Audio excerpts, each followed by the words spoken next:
He's butchering a duck on his desk, and just happens somehow. Field dressing this duck on top of my keyboard. Mhm. Dang, we don't all get the free level up. Close. Does somebody else get a level up? No. Somebody get a level up? I was making That's jokes for about you you to not decide, being here Sam. on time. I mean, I did dole out some experience, so I think it's up to the game system at this point. But No, We've been it's getting, up like- to the DM. It's always up to the DM. Remember what we were talking about? yeah, There is a federal law that if you're 15 minutes late, we get to level up. Yeah. Well, it's not. It wasn't quite 15 minutes late. Yeah. Isn't it? Wasn't that what people said in high school or something like that? If your That- teacher's more than 20 minutes late, you can just leave. I think that was This the was joke. the joke. Yes. Uh-huh. Yes. The president said that if your teacher's more than 15 minutes late, you can leave. And also, my dad is Batman. All true. All true. Well, at least he's a Batman.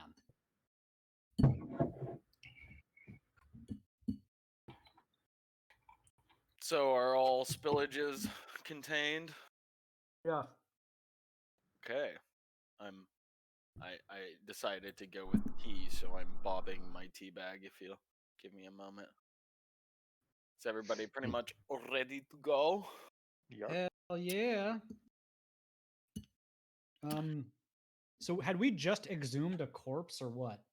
We did. Yes. But I hear it's in not very transportable shape. Any It's of you in- clerics have that like preserve dead skill or spell? That's good thinking. Yeah, I'm let more me of see a if I got any song. theoretical cleric than I am a actual cleric. I am a literal cleric, but I am not logged into Foundry yet. So I think I'd like to make these dwarves witness to this body so that they can back us up when we go to the court. Like, look, we found this dead body of this messenger that this guy killed, and That these is pretty guys, good thinking. these guys Yeah, can now- vouch. At least for seeing Like the body. how sort of is the court pretty like racially progressive, or like dwarves showing up with dwarves gonna be, I don't know, like Okay, yeah. That's a good point. I thought you said, is the corpse racially progressive? That's which what I was heard, a too. Very interesting question. So How I am multiracial would wondering we say? about that too. I'm thinking of polymorph names or something. So How also diverse relevant. are Let's come you back to that making your one. corpses? in this campaign, DM? Do we have Um, equal representation of dead people? Yeah. You know, I need role models to look up to. Wait, I'm sorry. Are all of you guys just assuming this being's living status at the moment right now? Oh yeah. Yeah, that's very yes. Well, I Well- poke it with a stick to check. Thanks for calling that out. Yeah. Yeah, Your the cleric corpse is stick. not at the position. Yeah, the corpse is not at the level of decomposition where a poke will. It's not like when you check if it's done and it just like pulls apart with your fingers. It does not do that. It is in the early stages of decomposition, but it is already been. He's already been in the ground for like a day, so it's not great. Arthur sort of sees that other people are repulsed and sort of recoiling by the smell, I think. And he, whips out his like little bag of doodads and sort of tinkers around with his little hammer and then opens his hand and there's like a tiny little pocket-sized fan that he puts down in front of the body to waft the fumes away from us. Oh, how thoughtful. Can you take things off of yourself and like put them on the ground, or does does part of yourself turn into this fan? So that's a good question. The way it's written, it seems like I can just sort of like fabricate these little objects. So, I assume like I have like a little bag of sort of like spare parts or, like doodads that I can sort of wangle together into, into a little handy dandy thing. Okay, I'll bite, but I think in general, when we have anything that could actually affect the world, Oh yes, this is entirely for flavor. yeah, this is This just is, flavor. this Yeah. no, this the fan also kills a Tarrasque. One shot. One shot. Mm, Casts gust yeah, or do you have like, whatever. a little? Mm. So, Do you have a we- companion that can like fly and turn response invisible and to- stuff for scouting? That could be. Sorry. Oh, In those are response good. to my cleric abilities question, I do have gentle repose, but it's not prepared. I could give him some repose tomorrow, which I think we're gonna long rest soon anyway. Mhm. I know the dwarves wanted to continue on, but I'd be fine with staying here so as not to be carrying a corpse in our wagon for a night.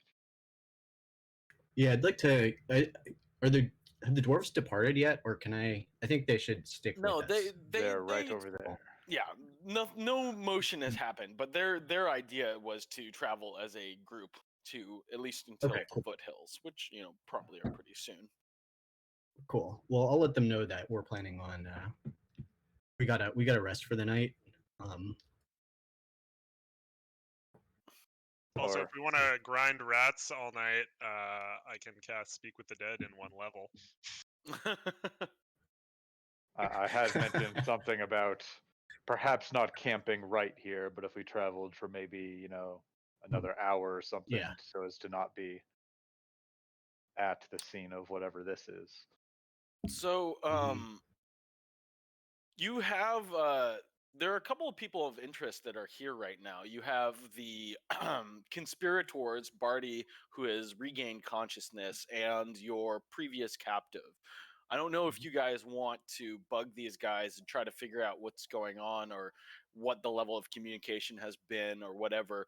But they're your captives, all of which are these bandits and this other guy who is fettered. They are pretty much malleable at this point. They've been at least Barty and his group are they're in kind of a submissive point. So I don't know if you guys want to talk to them or move I'd on certainly from like to question Barty at some point. We'd only really talked to one of the archers who seemed to not be exactly the brains of the operation. Yeah. I think we should murk the dude that our prisoner number 1. I think we should murk him now. We've got this other evidence. We no longer need him alive, and it seems like a lot of Oh, trouble. did you get the body? Okay. Yeah. Yeah, I'm against that and against torture generally. So I'm gonna stand over No, here. no I'm gonna go torture. pee. Clean beheading. Clean beheading. So One Okay. shot, Well, 82. yeah. My blade's a little rusty. Under 3 blows. Easy. Phaedron, I feel like you're good with the interaction. If you could, use words to get information out of Barty, then it might save face, literally. Hey, Fad, you have the highest Um, charisma score. Can you talk to this guy? Yeah. Where's Barty? Unfortunately, I can't remove the little skull over his head because it was part of the combat Okay. encounter mechanic. Maybe there's a way to do it, but I haven't figured it out. Mhm. But yeah, maybe I could make That a works. combat. Here. Yeah, that's him right there, sort of in between the remaining bandits. And this is the guy we ran into in the bar, right? And he seemed a little sketchy. That's right. So we've got a little bit of a history here. And what do we want to know? I'd like am I to know talking about? how, Barty, how deep this criminal organization goes. Are you guys the end of it, or are we going to be pursued Yeah. by more of your kinsmen? Yeah, wait. So I ask that to Barty. Barty was in communication with our other prisoner. Our original prisoner, somehow knew him and led us to his ambush via some sort of psychic link. Yeah, I remember let's resolve that little bit of communication after he responds to Tall. So basically he's like, we are, or we were defenders of the people. We stole from those with means and gave it to those without. Fashion So yourself far, a you are fantasy Robin failed Hood. murderers in my eyes, not defenders of anything. Yeah, 10, 15 years Wait. ago, I could have gotten behind that, but the the power of kings and royals, it turns out, is actually necessary to keep everything from falling into chaos and anarchy. I'm gonna try and convert this guy into like a conservative. A statist. Who do you think pays for these roads that you ambush people Yeah. on? Yeah, how are you going to ambush people if the king isn't paying for these roads? Yeah, Mhm. exactly. Thank you. Mm-hmm. These roads predate the arrival of the Admiralty. He's done little but to profane these old and sacred lands. There was no war before these warriors showed up on our shores. But even his father, the king before this fat and meaningless man, at least the roads were safe then. And then, I mean, like the irony of the fact that he was a bandit sort of is, he sees Mhm. himself as the good guy in this situation. Sure. So, If you fashion yourself an anarchist, we can show you what happens to attempted murderers in anarchy without the rule of law to protect you. Mhm. this definitely hits home. He's like a flash of, like, I have seen enough. Yeah, I thought so. So do you still believe your convictions? Or have we reformed you to It was the an rule of law? an ambush, and you weren't supposed to be here. It was supposed to be that governor, that fat pig-headed man. It was just supposed to be a roadblock. They were supposed to give up their arms. And I would have had dialogue with you had you not pushed us off the cliff. It's Jack. Jack, he's the one who's really a highwayman. We recruited him because he leads the people, so they follow him wherever he suggests. But Jack is no more. Congratulations. You can Yeah. learn to be a leader now. Yeah. Yeah. Congratulations on your You're now promotion. free to affect incremental. I'd like to Let me go tell you, we back. got some royals here. You're now, without Jack, you're free to start affecting some incremental positive change from the inside, which is the only way to do reform. This highway robbery shit, it's just self-destructive. It poisons your own cause. So this is a great opportunity for you. Hold fat, he's not quite on the path to reform yet. You said that this ambush wasn't met for us, yet we were guided here through your allegiance to this man in the back of our wagon. What is your relationship between each other? Because his motives certainly differ from yours. The punching man makes a good That's really observation. good. Yeah, wish I'd thought of that. It's true. It's true. The plans did change, and we underestimated our new conflict. But this man in fetters, we are just now. We had not made an acquaintance before the bar. It was you coming in, nobles, with a captive that piqued our interest. It was Jack. Jack, he wished to find another. He wished to gain an advantage. He saw that you were traveling with the with the gold from the taxes of High Grove, and conspired. An enemy of an enemy is your friend, perhaps, and we certainly thought we could use him to our aid. But we did not know him before. Well, you've made the mistake let of me just be lying clear. yourself. Sorry, go ahead, Fat. Um, yeah, I mean, I just want this guy to know that the Lord of Highgrove is nothing like his asshole governor. He is had certain constraints from his noble birth that force him to act in a certain way, generally have nice things, present well, but he is ultimately a man in his heart, a man of the people. And we we're a much more sort of progressive breed of noble and retainer than these gluttons, these greedy gluttons, the governor of wherever we are. In fact, there is Yes, a that little is bit why of we did not simply crush all of your skulls 5 minutes ago.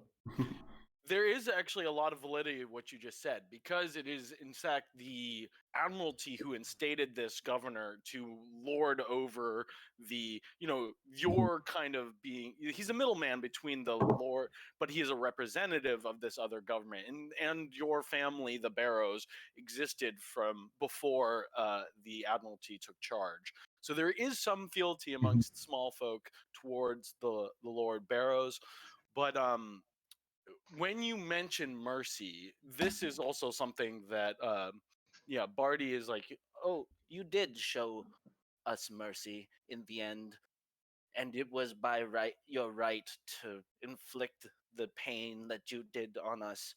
I shall tell you one thing. This captive of yours, he has lied to you How so? in You more don't ways than you say. know. Yeah. Go In on. more ways. Oh yeah, no, he keeps lying, and I keep falling for it, man. I'm gonna do it again. So tell us. Say more. Say more. He told you that he wanted to go, that he was. I'm sorry, I gotta open one thing real quick. Check one thing real. Wait, also, just to be clear, the governor that these guys don't like is the dead guy. No, we he's the governor of Highgrove whose gold you're transporting. So Okay, that okay, you've seen okay. previously. Yeah. So he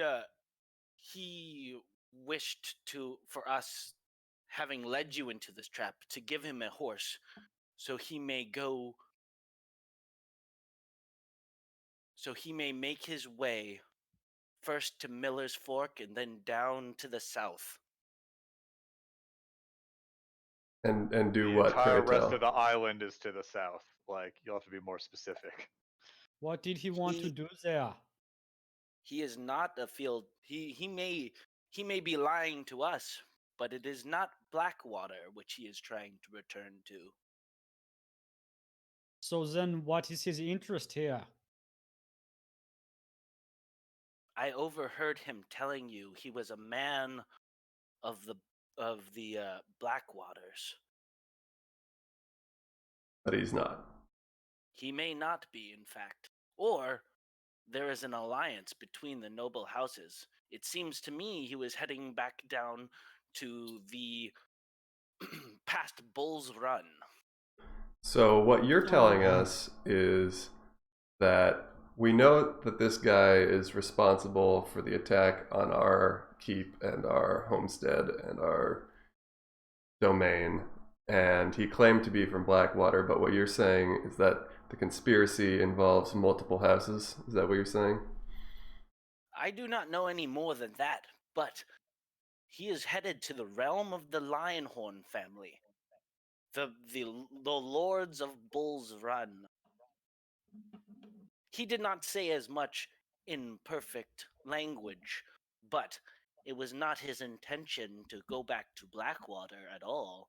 In fact, he wished us to get him down there as far as we could, away from the keep.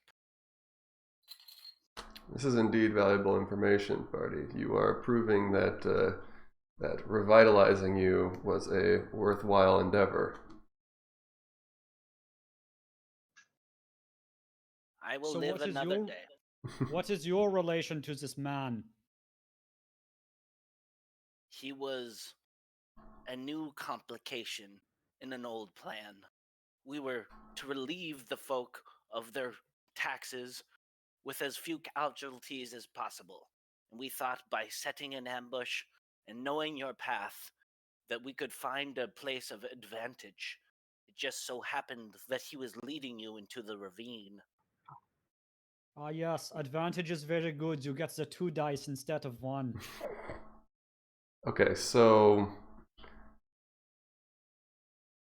we now know that the conspiracy runs deeper, or this guy actually maybe doesn't I come think- from Blackwater. Maybe maybe he's lying about being from there originally and is actually from a southern place, and he's trying to frame them. So we either know a lot or even less than we did before about. Also, question. Sorry. Well, yeah, I mean, his point was almost over, but let's watch. Do crosstalk. I believe him? Yeah, roll Like, a does he charisma seem check. full of shit? Roll Insight? a charisma check. Can- Insight, actually. Yeah. Do you want someone more insightful to do that for Oh, you? wait. Because that's what I Well, was about yeah. to ask. Well, I don't You seem really pretty know. insightful. Oh yeah. You think he's telling the truth? That at least from what he knows, that he did overhear you in conversation with this other guy about him being a part of the Blackwater, the Blackwater family, and in fact that might be a lie. Ah, yes. Or at See, least- I recently recalibrated my bullshit detector, and this man is not setting it off. I believe what he has to say. all right, so No, I think he just fell in with a bad crowd. He's maybe Kinda it's wanna, time. frog march our prisoner Does there over here and be like, "Yo, dude, what's up?" Yeah, Like, let's drag him big out and story. see what he has to say. Oh, actually, wait, before we do that, I actually have one more question for Barty.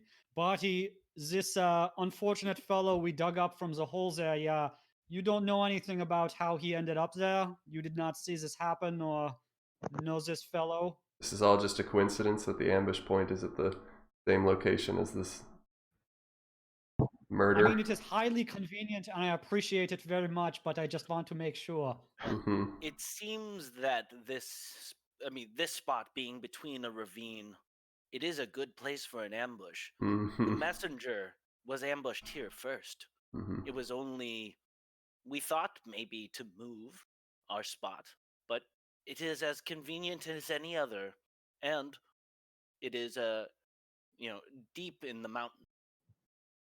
Ah, yes, Well, I the knew we were coming crossroads here. and the natural terrain make for a very good ambush. Perhaps if we dig more holes, we find more bodies. yeah. Barty, do you frequently ambush people at this location? Our band is a roving band. We go where there is a hope to find gold, in between making our homestead and letting our boys go off to the farms in the planting season. But when the harvest has been collected and the gold must be transferred back to Castle Galway, we do make our attempts. So are you saying it wasn't you and your compatriots who first ambushed the king's men and interred this body into the ground at your ambush site? Our ambush site is a borrowed one. This ambush took place before we knew. Okay. I only have one more question for you, Barty, and that is, if we spare the rest of your days, how will you spend them? You won't return to this lifestyle of roaming the countryside and ambushing tax collectors in the falls anymore, will you? Have we convinced you of the error of those ways? Yes, it seems like you have a nice woman who cares about you very much. It's stupid to get you killed, yes? Yeah, go start a family somewhere. Start a And to farm be of your fair, own. He's not dead. You've taken Yeah. my books of magic, which took years of my life to compile. Oh, yeah. I have been diminished again to a common man. And I think perhaps a common life That's a would bummer. suit me in my years. Okay. Yeah, to be fair, your Well, I've got a days of better wizarding idea. haven't worked out terribly well. There were. Can you not just copy the spell book tonight while we rest, and then we both get one? Very convenient. I would need supplies. And many moons of hard labor. So listen here, man. We got this guy. You see Samuel over here. He's a little simple now. He's still learning the ways of the world. But we got a plan to sort of restore the from the inside. He's going to court the king's daughter right now, and we've got this is part of our plan to restore the natural peaceful leadership to this island. Sort of a new.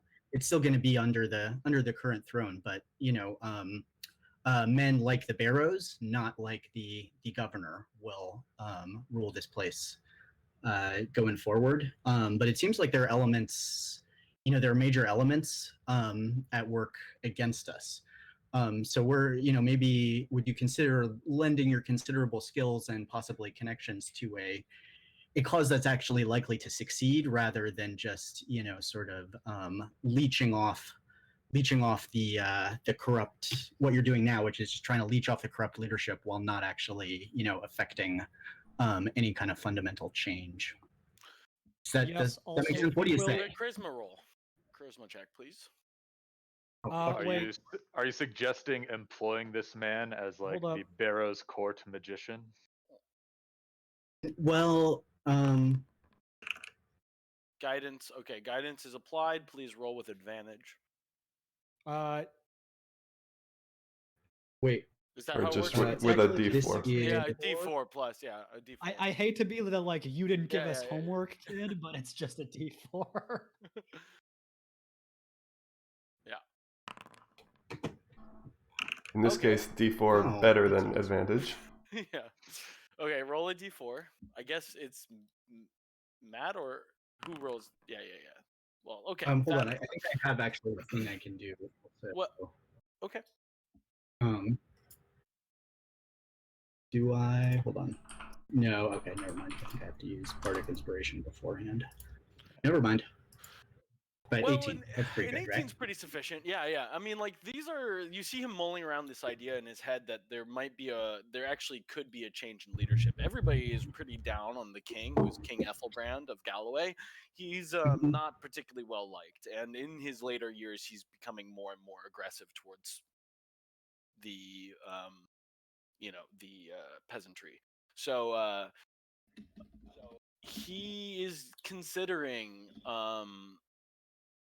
and he's thinking is like, do you know, any of you, how to do the signs of thieves' cant?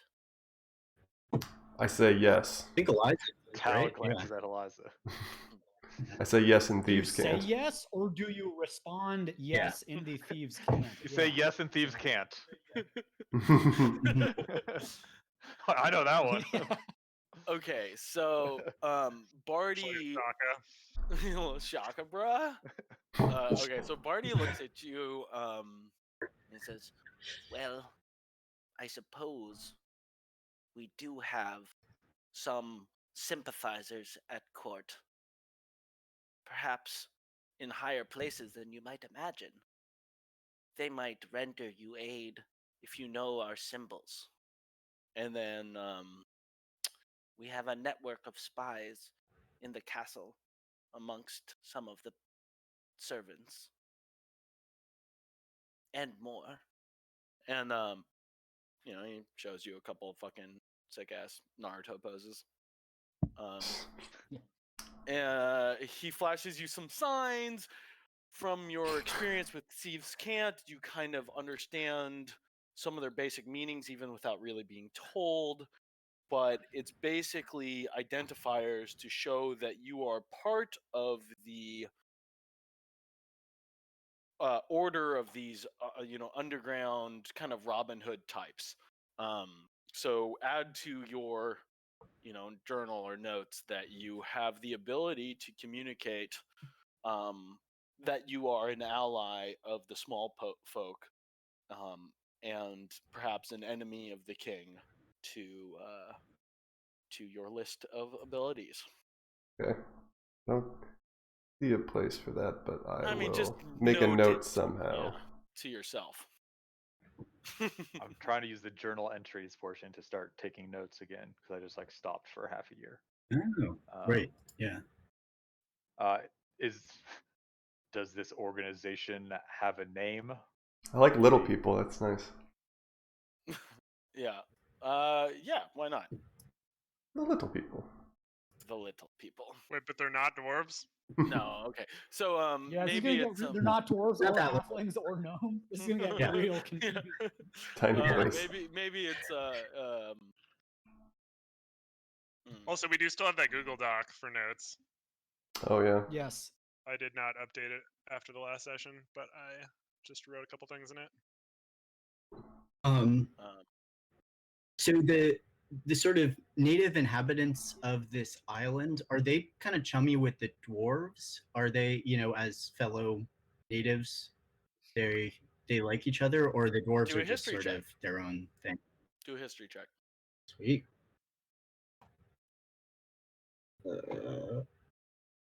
I'm gonna quick check an ability first. Sorry. It also just where'd ask the that go? dwarves over here how they've been treated. Yeah, but I don't want to look down in front of the dwarves. Okay, so I will make a history check. Hey dwarves, are we hella racist? Normal. Okay. So And let's okay, that's say also the banner of the plow. That's what the secret society is. nice. So yeah, you have a pretty good understanding of the geopolitical relationship between at least the people of you basically the initial groupings of humans that made it to the island 300 years ago were accepted with pretty open arms by both the dwarves and the elves. They weren't, made to be companions or even, sheltered particularly, but they were, it was sort of pilgrims and Indians according to the story of Thanksgiving, where the early hardships of establishing a encampment were kind of lessened by gifts and sharing of local botany and showing how best to snare the game of the island.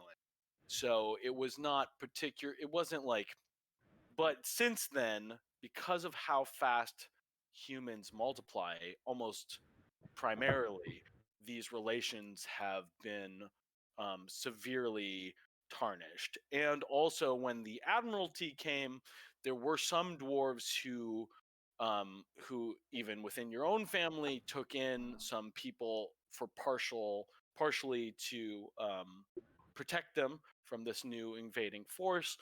But the fact that humans now are kind of in constant little conflicts, rebellions and this initial kind of war that was happened. There was two serious rebellions and this initial invasion, and they are kind of seen now as to be an overly martial and unpredictable people. Whereas the cohesion within the dwarves and the elves, at least internally, seems to be rather stable. They look at these humans who every couple of years they have to fight each other. Tens of thousands of people have died in a relative, it's a big chunk of the population have been slaughtered in conflicts. So Mhm. yeah. It seems like they might be simpatico with dwarves might be simpatico with what Barty's trying to do with what we're trying to do, which is, I mean, that's my vision here. I want to be the guy who helped, author the great alliance between the dwarves and the good humans, and throughout the old order. That's my ambition at court as of now, I think. So Well, that is what your conspirators in court are hoping that you play Mhm. this role of creating alliances with these. It seems like you're getting to be pretty chummy with the dwarves, but part of the reason they were interested in your house is that you currently don't have strong alliances with either, so that the aggression between the dwarves and the elves is not like it's not going to be a problem for you guys because you're not overly bonded to one of these Oh, wait, other races. So the dwarves and the elves don't like each other? I just Not noticed that from particularly. what you're... No, Not there's some conflict that's going on right now that is sort of new, that is bringing up old tensions between the dwarves and the elves, and it could largely be because of the heightened amount of anxiety due to the humans being so plentiful. But both of the dwarves have the Blackwaters, who are kind of more aligned with them, and the elves have in this kind of buffer zone between where the dwarves lives and the elves. They both have these two major houses as sort of proxies. So the Blackwaters are proxies for the dwarves, and the Lion Horns of Bull Run are the proxies for the elves.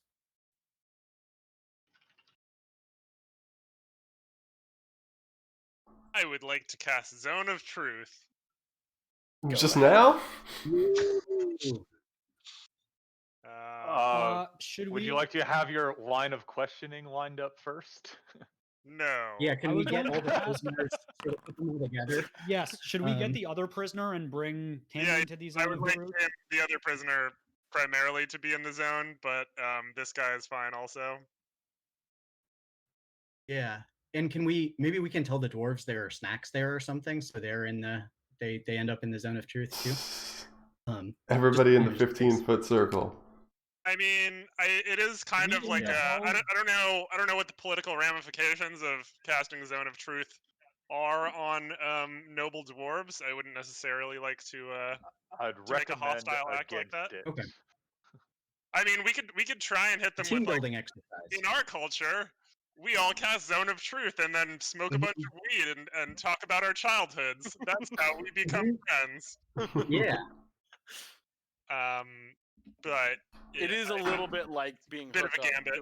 Yeah, it is a little bit like being forcibly hooked up to a lie detector test. So, Yeah. No, let's focus on knows our how- prisoners and not the dwarves. So, everyone, including mean, I'll do myself, it. needs to make charisma saves that would like to stand in the radius. Eliza does not want to stand in the radius.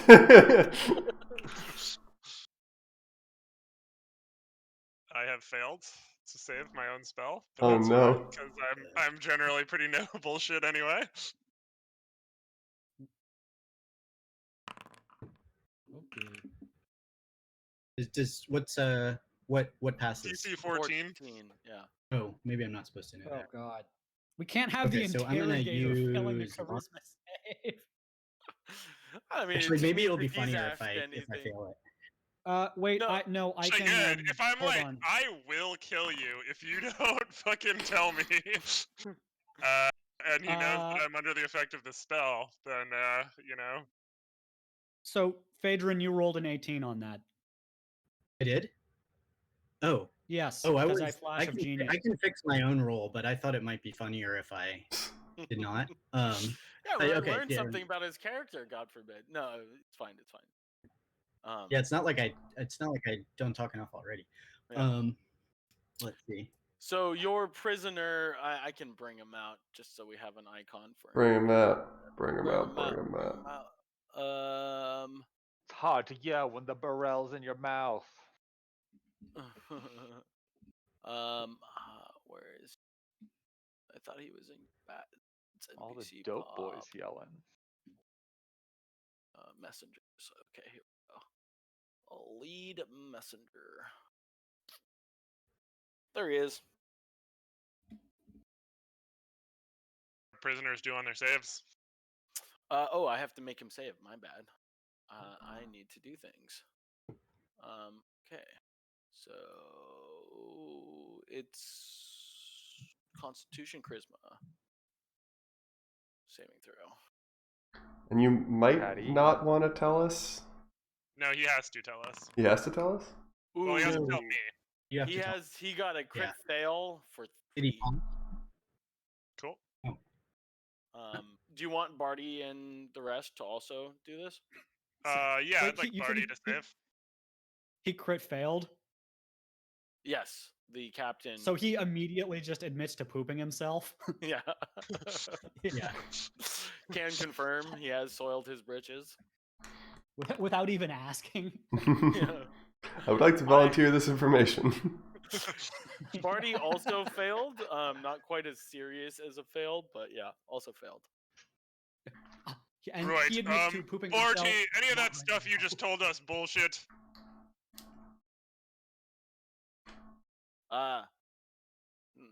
I do sometimes enjoy the conquest of capturing loot, but everything else is true. Yeah, we kind of. Did not want to tell you, for I think. All right, you're cool. Yeah. And then I pull out my sword Yeah. and march over Now- the other guy, grab him by the neck, and I say, I'm under the effect of this fucking spell too. And if you try any bullshit like not fully answering the questions, I swear to God, I'll chop your fucking head off. Now that Yeah. At this point, he offers up, I have just shit myself. You were really holding a lot of ballast in there. I've been fettered for a day and a half. I have not used the restroom, and now I have. I grab the tiny fan from where it was wafting the fumes off the body and move it to start wafting the fumes off of him. can't You say enter that the I zone of haven't done two. it myself in battle. Oh fuck, did I say that out loud?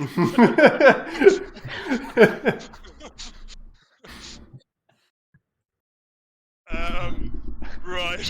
Where were we? How We're- long does this spell last, What's- Callan? We want to know his true allegiance. Who's this guy working for? Yeah, is there some sort of false flag shit here with where he was trying to frame the Blackwater. Blackwaters when in fact it's the Lionhorns behind this? What's going on? I'd advise asking very deliberately answerable questions and not vague, is there weird shit going on questions. How about yes or no Perhaps. questions, even?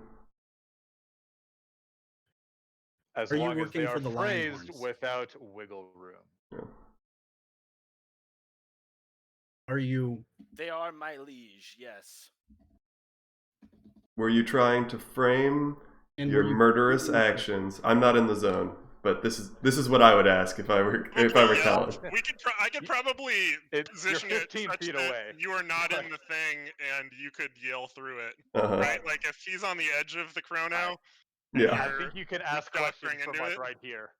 Like, All right. hey, just Was it your intention to make the Blackwaters take the fall for your murderous actions at our castle? It was my direct order not to reveal the nature of my of our assassination. I see. that did not answer the question. Yes, I was committing to subterfuge. So, to your knowledge, the Blackwaters are not aware of the actions taken by you and your men. This is correct. Hmm. They're unaware. And we almost fell Are for you it. acting? Does it go Hold. higher than the Lionhorns? Is there royal or anyone in the royalty behind this that you know of? I was given my orders from Lord Lionhorn Himself. himself. Wow. And was he acting on his own recognizance, or do you think, in your opinion, does this go higher than Lionhorn? You must have thoughts about this. I don't think I'm being disingenuous by saying this, but he's gonna say, our allies wish to see us enthroned, as do our people. Sure. Which allies? The Who elves? are your allies? The elves? What Yes. allies were you referring to in that sentence? all of the people who serve Lord Lionhorn and his fealty towards the elves, they did not give us they did not give us a directive to kill Lord Blackwater, but Yeah.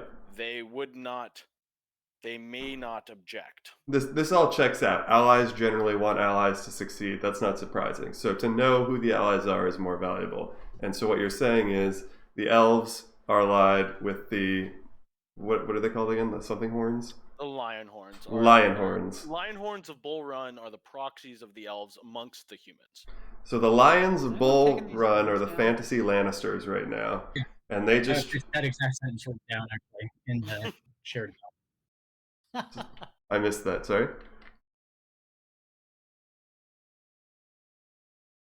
Daniel just said that he wrote Bull Run is Lannisters. Okay, yeah, I Right gotcha. before he Uh-huh. said it. Okay. Yeah. And so More proxies for the elves, but do sound like Lannister-esque. Mm-hmm. okay. Well, shit. This is good. And can I look over to the dwarves and say, did you hear that? We know of the deception of the elves. Yeah, you guys are going to be biased in court because you are enemies with the elves, so you would say anything, or in their eyes, you're not going to make a impartial third party for us.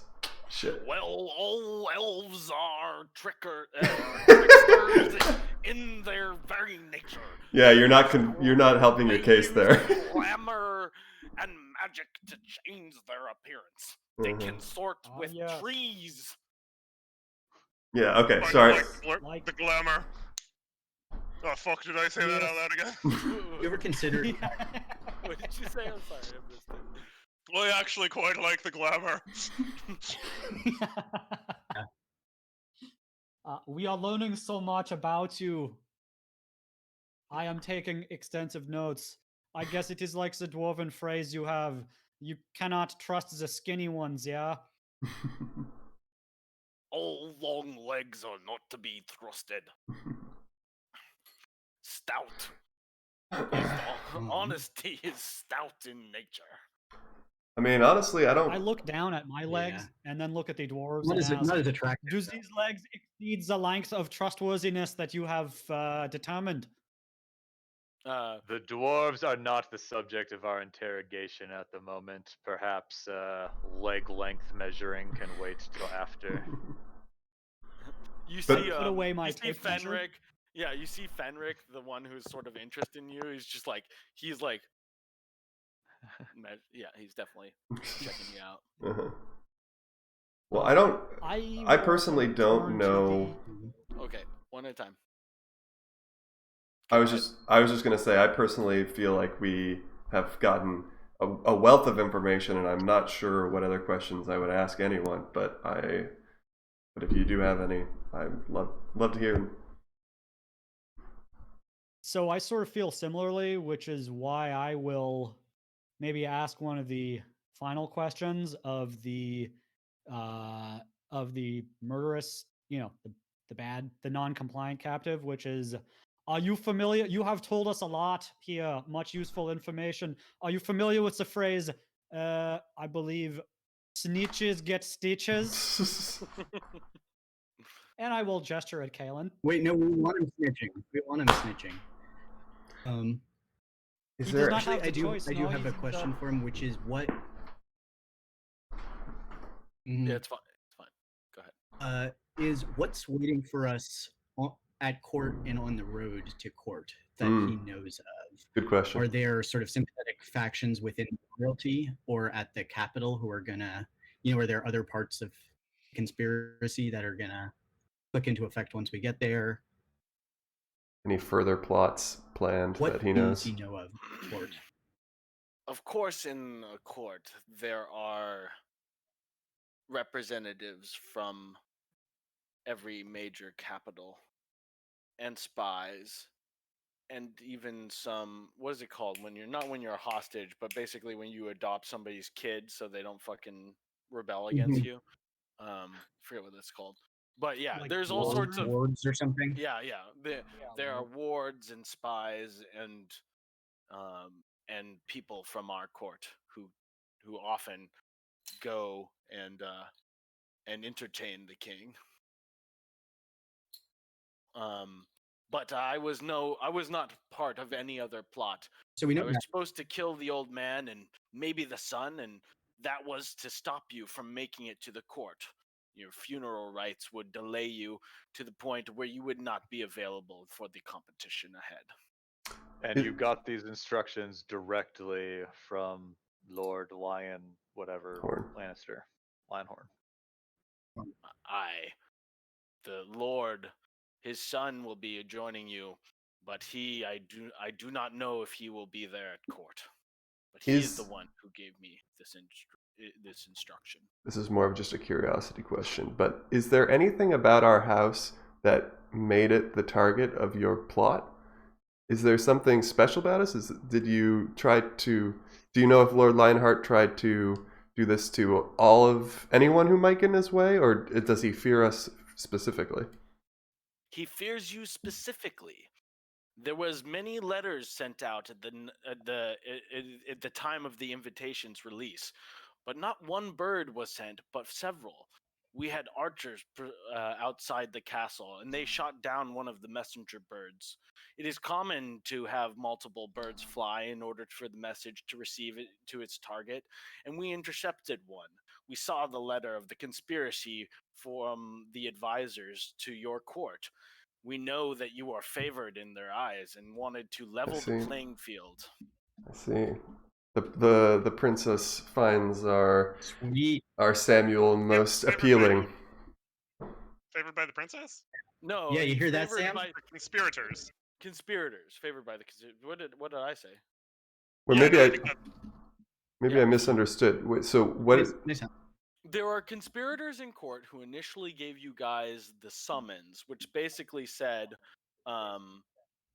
we want to favor your house because you lack these close alliances, or really because they said in their letter. There is a reason we lack alliances. That's what Lord Barrows suggested. That it's really not because of how proper and good Samuel might be, which there is some truth to the lie that he's probably less, entangled by the complexities of intellectual life. Yes. Yeah. But it was Lord Barrows who said to you that it's probably because you guys don't have the strong. Okay. Alliance. Sorry, I guess I forgot that detail, but we already knew that. Yeah, and we don't know who those conspirators are. No, you do. We do. The conspirators in this conversation is the people in charge of the royal family, or the royal family themselves. Is that who we're talking about? The people who would make the decision for who wins. You actually do know two of the conspirators, and they are major players in the small court of the king. One is the leader of the king's guard, who used to run the armies when they were relevant, but he's become disinfected with the king and loves the princess. Or actually, that's a little bit, strike that from the record. He used to be the guard he is in charge of the household guard, and in war times would probably be the lead general. The other one is the tax collector, the guy who is in Game of Thrones terms master of coin. He's not just tax collector; he runs the estates of the king. Collector and who was the first guy? The general, basically. The leader of household guard, and maybe during. He's the Callan of the King's Gotcha. Okay, so I guess I didn't realize how big of a target we had on our back, and how much of an advantage we had if we make it there. Yeah, I mean, maybe not everybody else knows, but Lord Lionheart definitely has spies and messengers in the court, and He is sort of similar. Lionheart is sort of, it's close. The lands of Bull's Run are fertile, and generally the people there have a pretty good quality of life.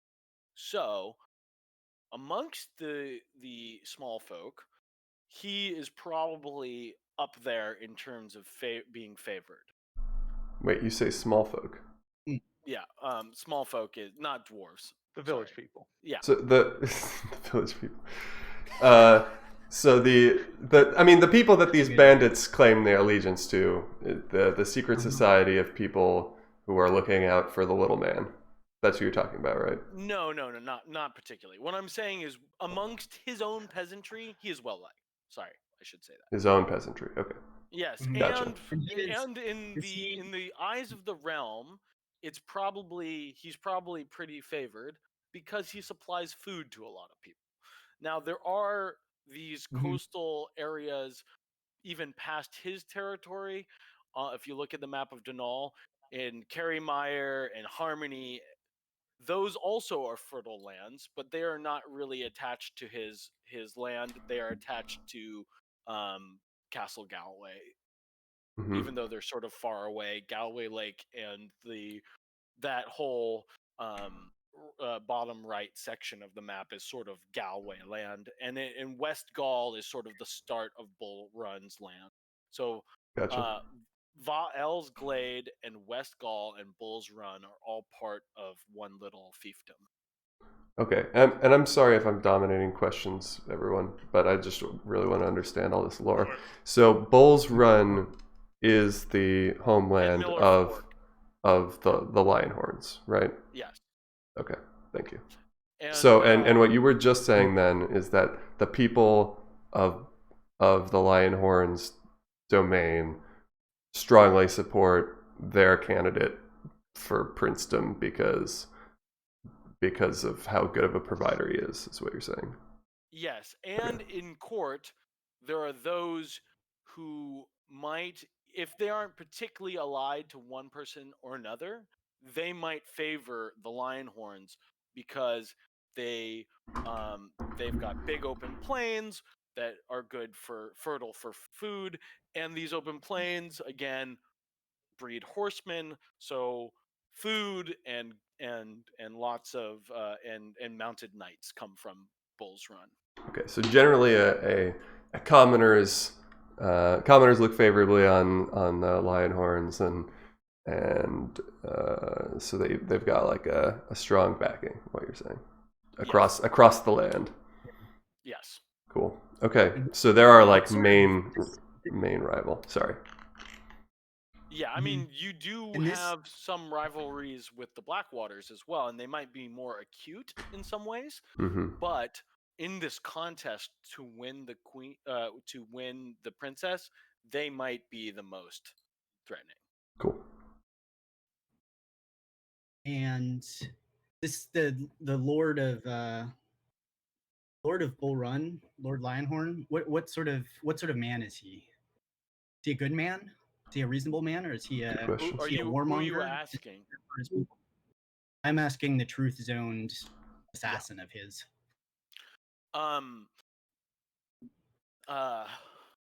He is a man. He is a noble man, as noble men ought to be, a paragon of strength and a provider for his people. The realm would be better served with him at its lead, and his son will be his proxy until the boy comes of age and into his own right as a king. And is he a man who can be reasoned with? How strident is he? He is chiefly concerned with his own realm and his own domain. It is his purpose amongst all else to bolster the power of his house, for he knows that they are the just and intelligent leaders of the future of man on Denal. So is he? I mean, it sounds like we're shoo-ins for Sam's a kind of a shoo-in for the next for marrying into the royal family. Like, you know, can can we get him behind us? Can he be reasoned with? What do you think? I'm seeing a grand if in alliance fact here. his son is not if his son is not crowned, he will bend the knee to the rightful king. What's his son like? Is he The hot? boy is hot. Hotter than Sam? He's pretty. He looks a Low little. bar. He's a little bit. He's a little bit. Brad Pitt looking. He's definitely of chiseled jaw and bullshit. high stature. Oh no, princesses love that shit. That's not good news. Yeah, and he rides like the wind. Wow. But he is yet young and untempered. He is. He has some.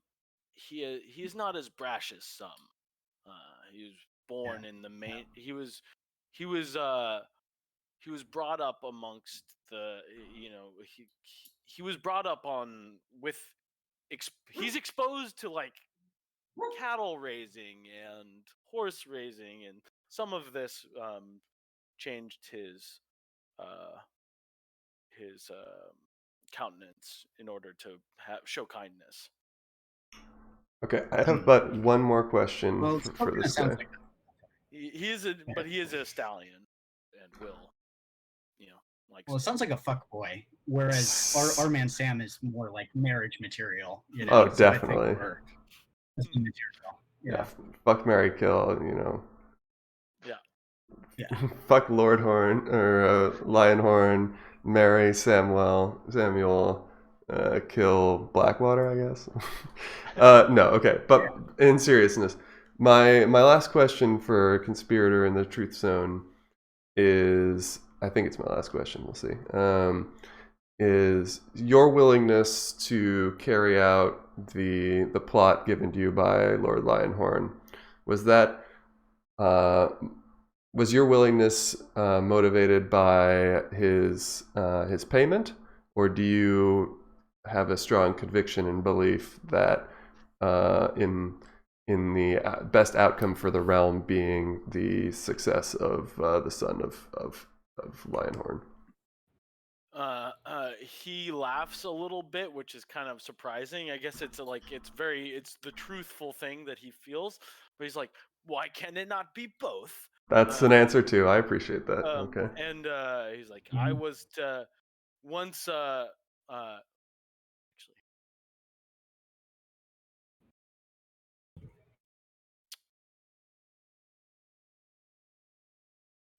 once Mikkel became king, I was to be granted the lands of the of a lesser house, a diminished house, one that maybe proved themselves to be untrustworthy.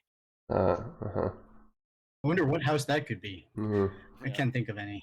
Right. Okay. Yeah, I think he did say that at one point, and I had forgotten. But yeah, his reward was like straight up land. It's a pretty good reward. Yeah. He was trying to take over Barrows. Like Barrows, right? Yeah. He was. Yeah, we sort of told him. Yeah. I think he mentioned that before. This isn't the first time we've tortured him. Yeah.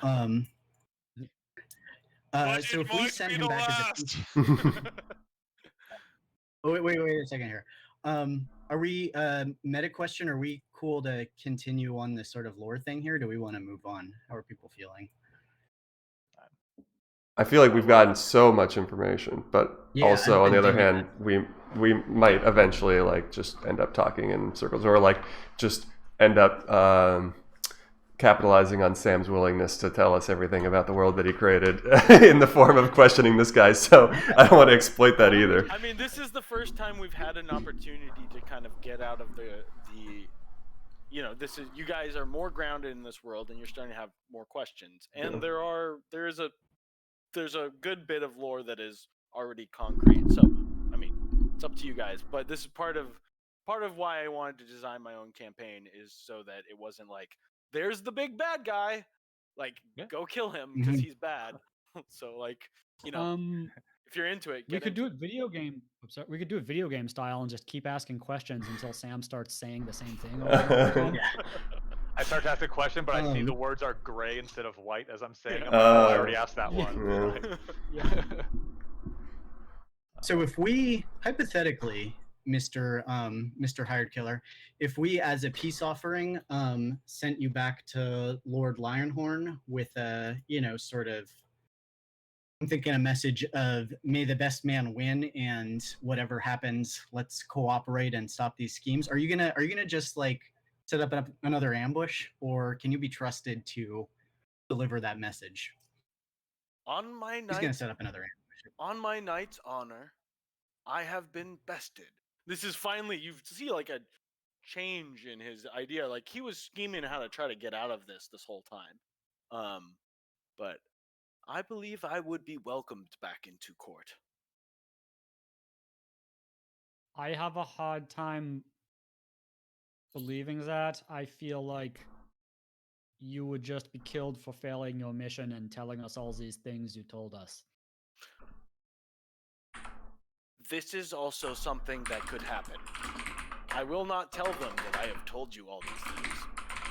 What if they do the zone of truth on you like we are doing now, yeah?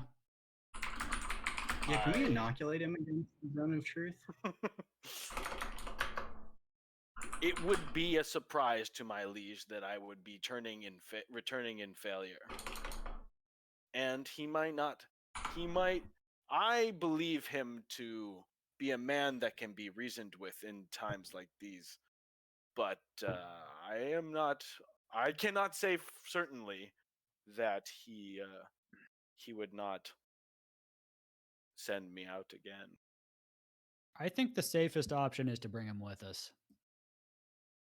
I was going to recommend that since he could be our ace in the hole, as it were. We could just do this whole performance again at the castle. That would vet all of the things that we are going to say about backstabbing and assassination attempts and false flags and stuff, and potentially use this as a piece of blackmail against the Lionhorns if they do not wish to cooperate. Disqualified. To reveal their plot to assassinate us. To assassinate the good young Lord Barrows here. And his father. I'm on board with that. Sold. All right. Well, let's throw him back in the wagon. And are we traveling anymore today? yeah, the I know the dwarves want to. They're feeling restless. They're giving a little bit of a respectful. They're within earshot. They're like pretending like they're not overhearing like all this juicy goodness, but like they're like, yeah, oh fuck these elves. They're already fucking shit up. Like maybe we gotta fucking like, they're talking. They're like very interested, as you might be, in what's going on. But yeah, it's their idea was just to go a bit further to the foothills, or right before the foothills, and make camp. They know of a place that they were planning on camping. It's pretty close by. Okay, so that leaves just Barty and his merry band of fantasy Robin Hood types. I would like to spend the night transcribing his spellbook into my own, but so that would mean bringing him along and having him stay the night with us, so that I could spend the night doing that with him. But I don't think you need to have him there. So I just looked it up. I can read it for you. Copying a spell into a book. When you find a wizard spell of level 1 or higher, you can add it to your spell book. If it's of a spell level you can prepare. So I can get level 1 spells from him because that's all I have. Copying that spell into your spell book involves reproducing the basic form of the spell, deciphering it, and then deciphering the unique system of notation used by the wizard who wrote it. I think that doesn't require the wizard, but maybe we could, if you want. Up to you. However you want to handle it. No, I legitimately don't think so, because you can find as loot in some dungeons, a spell book without the wizard attached. Right. And I Okay. think the idea is that you can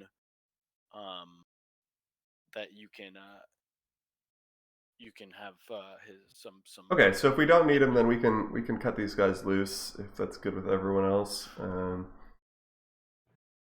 Yep. And then we can travel. Yeah, that's fine. I mean, he might want to collect his spell book from you once you're done transcribing it, so we can hang around and do that. I mean, I'm a fan of this. He could meet us Just down shove at his spell court book back at a in. future date. He knows where he'll be if this book is truly valuable to him. Yeah, you could give me a mailing address. I can send it to you when I'm done with it. sweet. Or I could just keep it forever, and you can have no spells. Suck it, Barty. I mean, he's interested in retaining his spell book, I as bet. any wizard might. Mm-hmm. But I mean, do you actually want to make an arrangement to send him back his spell book? I'd be willing if he promises not to revert back to his life of banditry.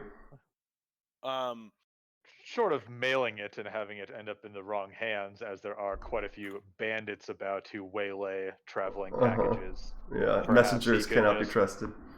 He could come meet us up at Barrows Hall at some point in the future. Yeah, Like, clearly not for a week or two, yeah. as we'll be busy traveling. Let's but call if it. he truly desires it, then he can retrieve it on his own time.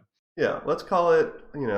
Sometime between spring and fall of next year, after you've established your life of commonness, you can come tell me about how it's going for you, and I'll give you the spellbook back if I Prove deem you're it. not an asshole anymore. Yeah, if I deem it appropriate, I'll give it back to you. Okay. Sounds a fair exchange for sparing his life. Yeah, I mean, he's super down. Got a little To bit of not- a beggars to and not- choosers situation right now. Yeah, totally. Okay. Yeah, I think I gave you access to Barty, so I think I got it. yeah, I think any of his spells should be visible to you. Yeah, I snagged the level 1 ones. If I level up wizard, I just added one, so okay, I'll check again. add 'em all. I I already had that one. I mind think. taking if we are going to set out again today, I wouldn't mind taking a short breather here before we continue. I thought we As I'm still did just right sort of like- after the fight. Yeah, if you want to take a short I was rest- never did a explicitly short rest. told, roll hit dice, you finish a short rest. Okay. Yeah, Um, you're right. I didn't explicitly tell yeah. that. It's partially because we were splitting the action a little Yeah, bit. there's a lot going on. Yeah. But in the recovery of Barty Bon, anybody who didn't go off and meet the dwarves on the that means Eliza and Callan, you guys aren't able to do this. But Tall, you've been here kind of watching over Barty Bon, occasionally doing a little bit of healing, but I could say that you could do a short rest there. Sweet, thank you. And if you guys want to do a short rest as a party, you just say it, and I guess we can short rest here. 6 Song of Rest. Yeah, I'm just gonna add that +6 to this I roll. think you just roll it yourself, but I don't know. I don't know if you actually use that roll or not. I was like whoever does the thing does the roll. Like You're that- probably right. Yeah, I don't know. that's what- just my preference. Like if I'm saying I heal you, I want to be the one rolling the healing magic, not you. Yeah. It's just Well, 6 out of 6 is pretty good. So, oh no, that's 6 out of 8. Wait, 6 out of 6. Yeah. Cool. Enjoy. Enjoy the soothing music. that's enough for now. Okay, and in terms of taking a little break, I could really use a piss. I know we normally do it at the 2-hour mark, but That's fine. do you guys want to just take 5? Sure. Yeah. I'm done. Mini break, take 5.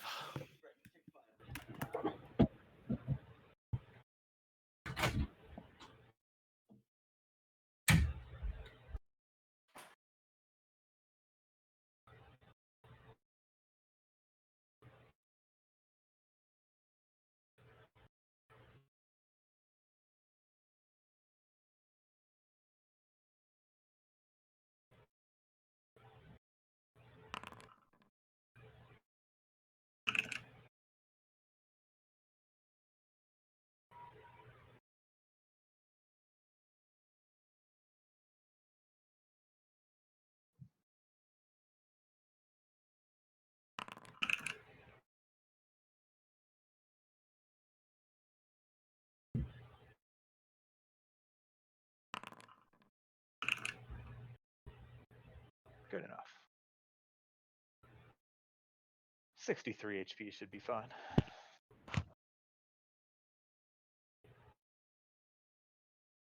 Man, when am I using this famous salad though?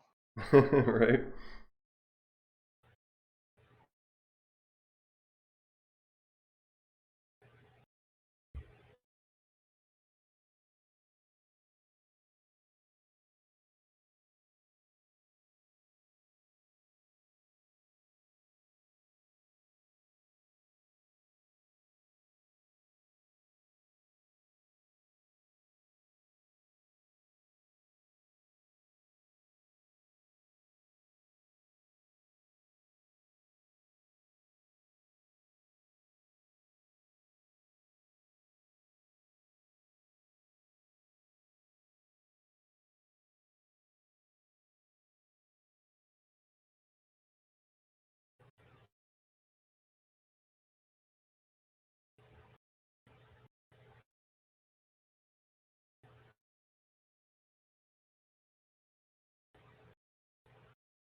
Let me see how many spell slots you have used.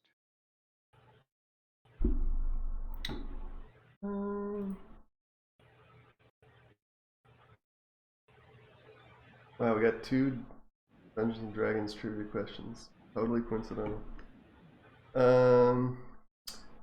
In the no? On the spellbook page, I There's say like- first level there's a 0 out of 2, and I don't know if that means like I have 0 slots remaining, or I've used 0 spells, or Yeah, I have 0 out of 3, and I know I've used 0 spells since long resting.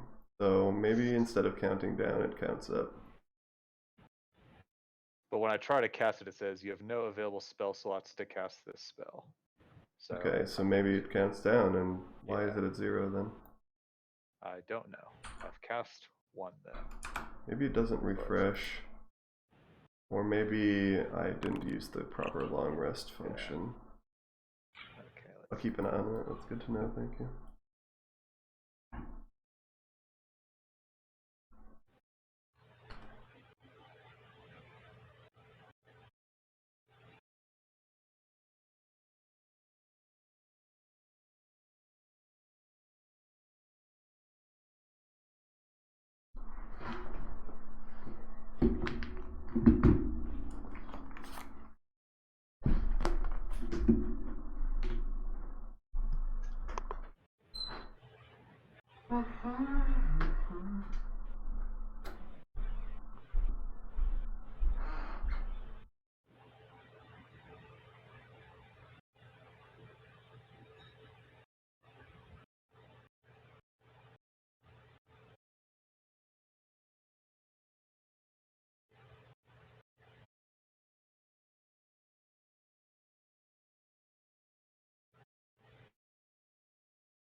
Oh, I should have refreshed my water. Wow. Echo chair.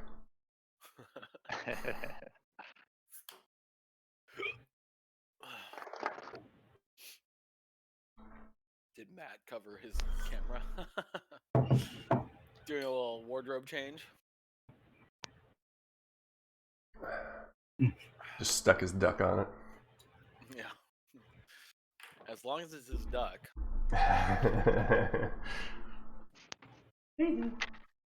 Tee-hee.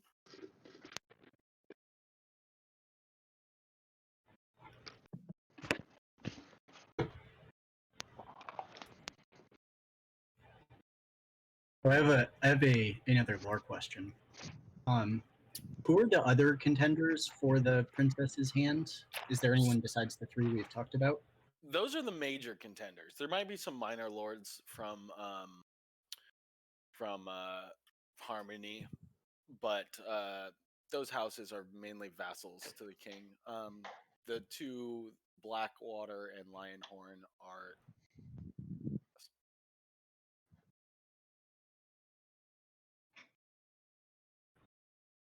Got it.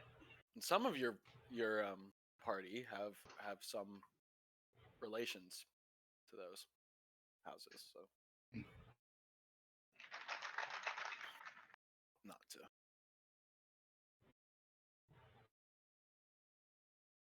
Raiders in our midst, potential moles, united loyalties.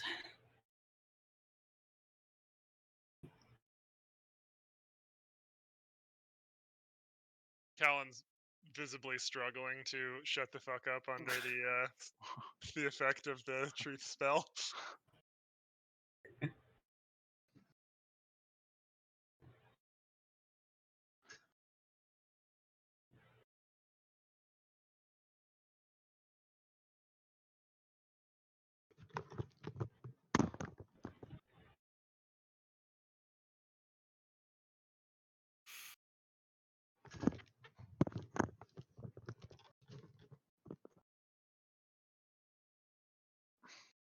All right, poops have Callan been says, pooped. the Blackwaters are a bunch of bastards. And I can say that under the zone of truth because they literally are. Those fucking bastards. How do you? Never mind. So you guys kind of pack up the things. You dismiss your other captives as they trundle off into the forest, and you after kind of resting for a bit and having a quick piece of cheese, you then hit back onto the rail. Map active. And the having been amused by the goings on, the dwarves kind of strike up a little bit of a jaunty, epic poem, and they we're singing, we're traveling.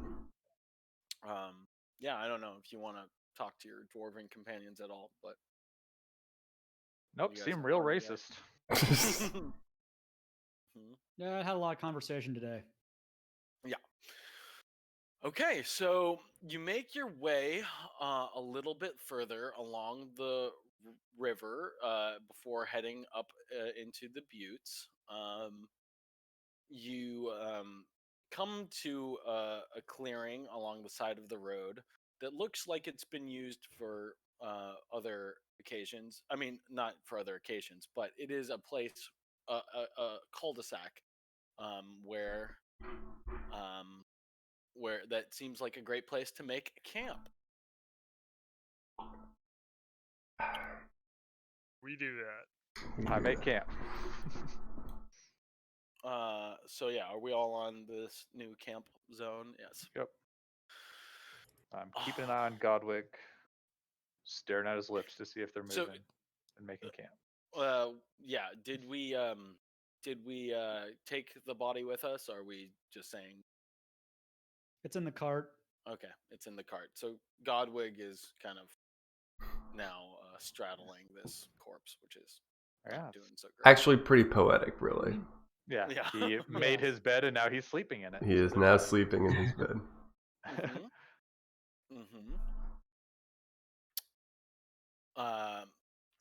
So, do you guys want to make any preparations or role play at all of getting to camp? Or I will deploy Servo with the yak back, although I re-record over the yak back from the prisoners getting away to wake up, something is happening, and then I give him the yak back. How many messages can you record simultaneously? Let's see. I can record. I mean, I guess I can imbue up to 3 objects. If Oh no, 5. Sorry, my intelligence modifier. Yeah, 5 objects. So I think I do 5 of the same even. If Servo's not terribly occupied with other duties, I wouldn't mind some sort of he's doing it again if we see his, lips moving and communicating telepathically. I would hate for our prisoner to dig himself into a deeper hole than he already has. He is doing it again. And then I press on this little trinket thingy and it repeats it back, and then I toss that to Servo too. So now he has wake up, something is happening, and he is doing it again. Much appreciated, Art.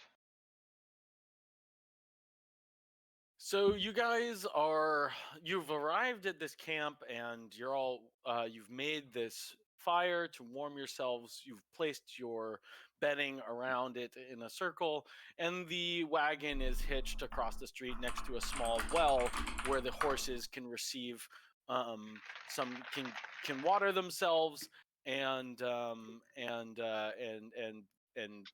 be fed and tend to their needs. And Where's the so at the bottom of the map, if you move your character down, you'll see there's a small well,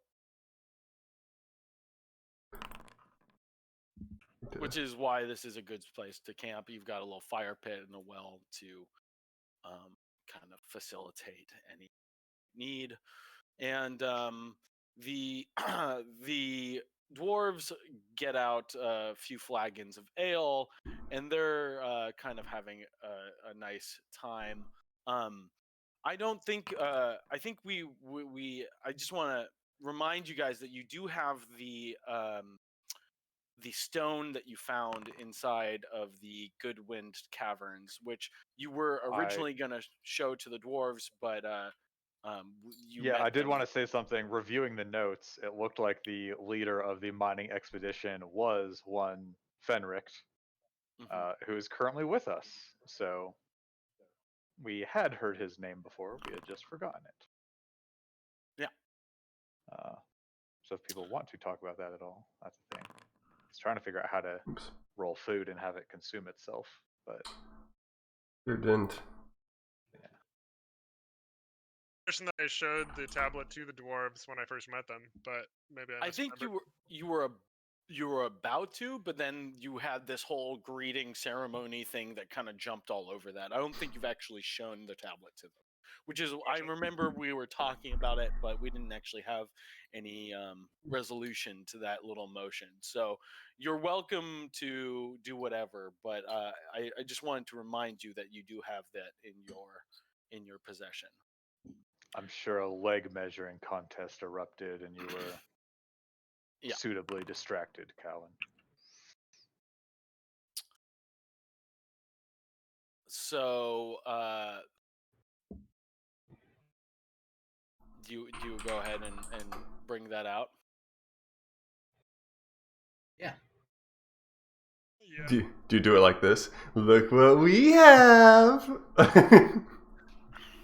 Yes, check out the thing. Let's see. I heard you dwarves like rocks. Like runic slabs. Yeah.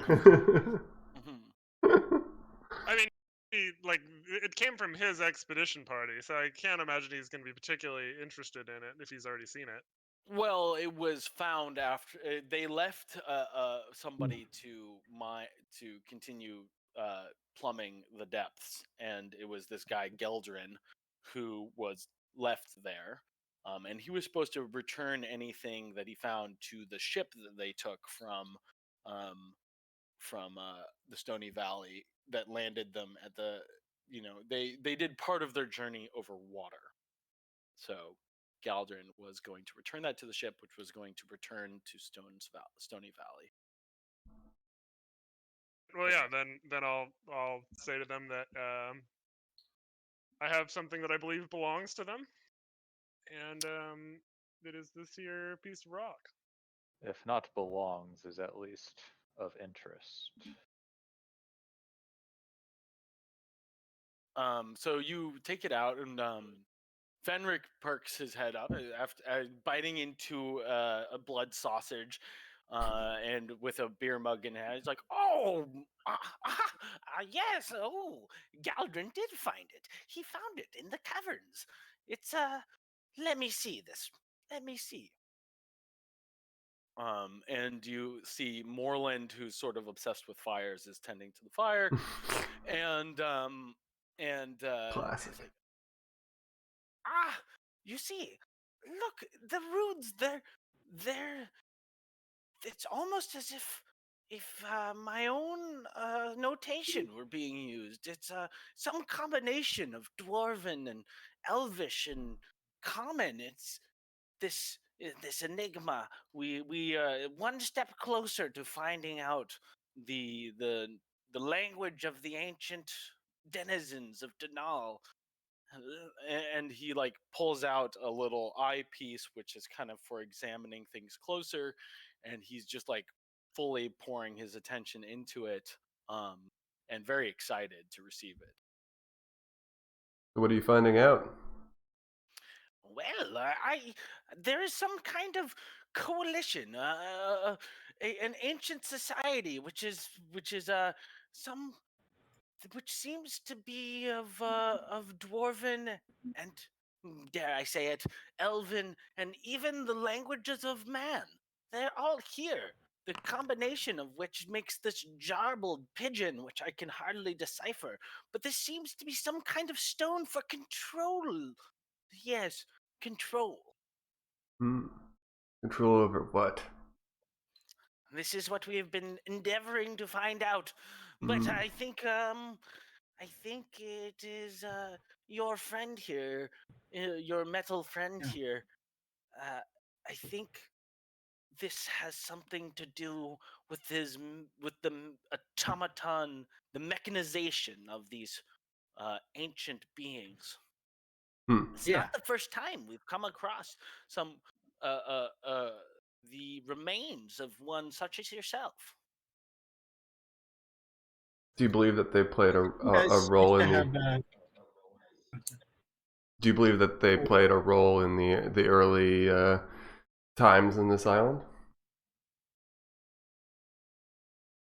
We have been the digging. dwarves used to have whole.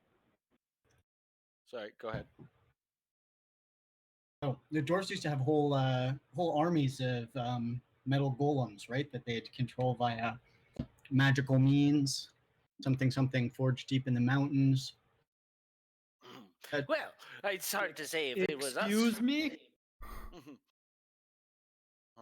Well, it's hard to say if it was us. I mean, there is the runes of dwarves are part of this language, but it seems to be something beyond. Something beyond. It was before we arrived here. The dwarves did not our group did not come to Denal until these ruins were ancient and forgotten. Only the elves have been here longer than we have, and they are tight-lipped when it comes to the nature of the castles. It is all we know is that they are willing to they were willing to defend with arms the remnants of these former castles. We obeyed when they told us not to search the ruins, but we prefer the mountains ourselves, mountain dwarves we be. But even in our digs, we have found a lair beneath the island of Denal, which seems to house gears and mechanisms of quite a tremendous race of beings. If you permit me, what is it that they call you? Arthur. I would like to look at your your chest plate. Is how you say you are coming on to me? Yes, this phrase again. Coming on. I am most certainly coming on to you, my good sir. Oh. Go Now, right ahead. if you permit me. And he takes a little stone from the brazier, not one that's been heated by the fire, but just a stone from the cobblestone pathway, and comes up to you and gives it a little throw, and he throws it into the empty chasm in your chest. And as the rock passes through the threshold of your opening, it sort of disappears. Just as I thought. Magnificent. It is. What you say, it is magnificent. You just going to throw hot rocks into my chest hole? And as the rock you feel it sort of clinking around inside you, a sort of internal presence that you hadn't really measured before. There's something that has sort of prevented you from just like poking and prodding at your own chest, but you feel like a clanging, but in like a deep sort of way.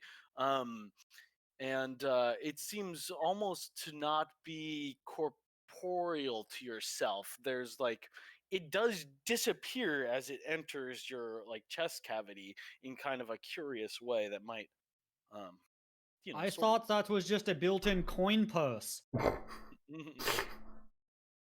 Well, it's funny you say this. It is sort of a bag of holding of sorts. There seems to be some kind of connection with your body and maybe another plane. There's a plane inside of my chest? This is exactly it! A plane inside of your chest. I see you now, and as I endeavor in my own understandings of the world of Mechanica, I have not yet been able to make this transition or make this discovery on my own, but I look to the mechanisms which we found deep in the earth, and they seem to be some kind of massive computation device. I think maybe that you are connected to one of these underground caverns, that your mind, your very essence, might be a machine deep within the earth. That does not make a lot of sense because I am right here, but you seem to have read much about this subject, so I will take this into account. I do not know myself, to be honest. This is what I believe to be a control stone, maybe the binding of which would cause a soul to be part of the mechanization. Maybe you are living, so to speak. But I do like to think of myself as a soul man. Do.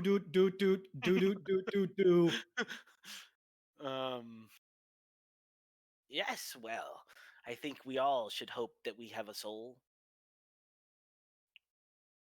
Except the dead one, yeah.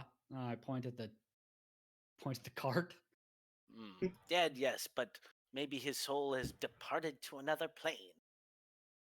Yes, quite possible. Do you have any... Where did you learn these things? Can I read the materials? Do you have more information? Perhaps at least a pamphlet of some kind? Well, if you look at the stone here, you can see the runes of magic and a binding spell. I do not know its exact precise meaning, but this is what these are conclusions I've made from observation. Observation, yes, but you are the first one I've ever observed to be animated with life. Is the stuff on the tablet anything that is like readable in any way? Like, is it in a language that any of us It would is know? in this.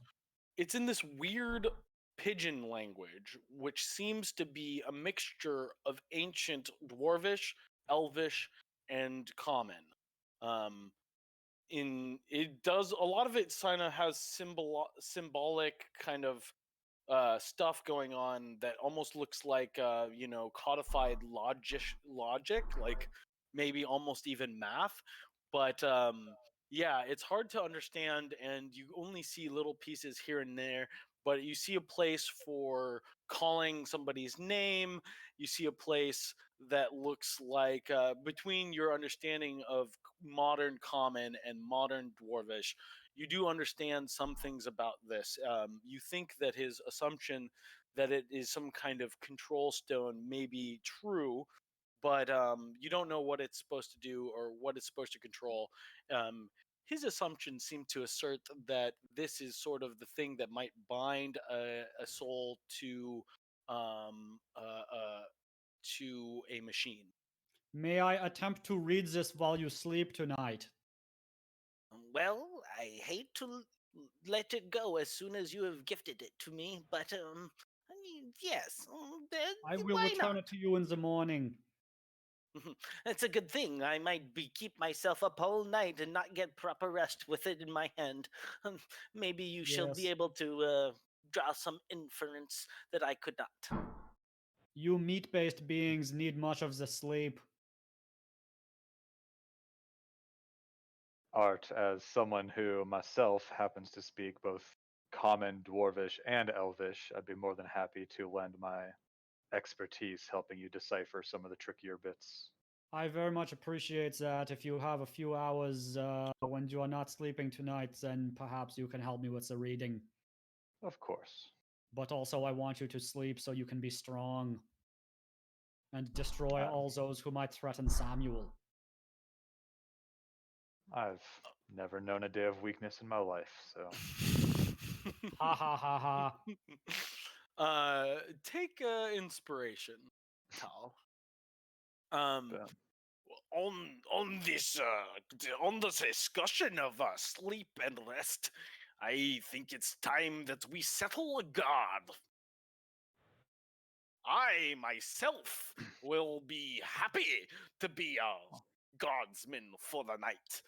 And when he sort of when Einrich is saying this sort of thing, you see Fenric and Moreland sort of exchange a glance, and then they shoot a sort of pleading glance to one of you guys, of just like, like, perhaps you would elect one of your group to stand guard with me. Yes. I believe I only need 4 hours of rest, which I will still be conscious for anyway, so I am happy to be that guy. And I will certainly stay up the first couple of hours as previously mentioned. I'll be conscious but not searching terribly hard for oncoming threats. Warning you guys. I shall keep the watch over the western side of the road, and you shall keep watch over the east. And I'll keep my eye on you as well. Long legs that you are. Sounds good. Actually, I'm going to do the thing where I sort of look like I might just be a statue on the side of the road. Mm-hmm. I tinker together a little, it looks like a plaque that I put at my feet. And then I, just sort of stand there motionless. And so it looks like look like a statue. Cool. So you've made yourself a pedestal on which you will park your ass for the night. Yeah. Make sure to craft like a hat for tips, right next to it as you do your human statue impression.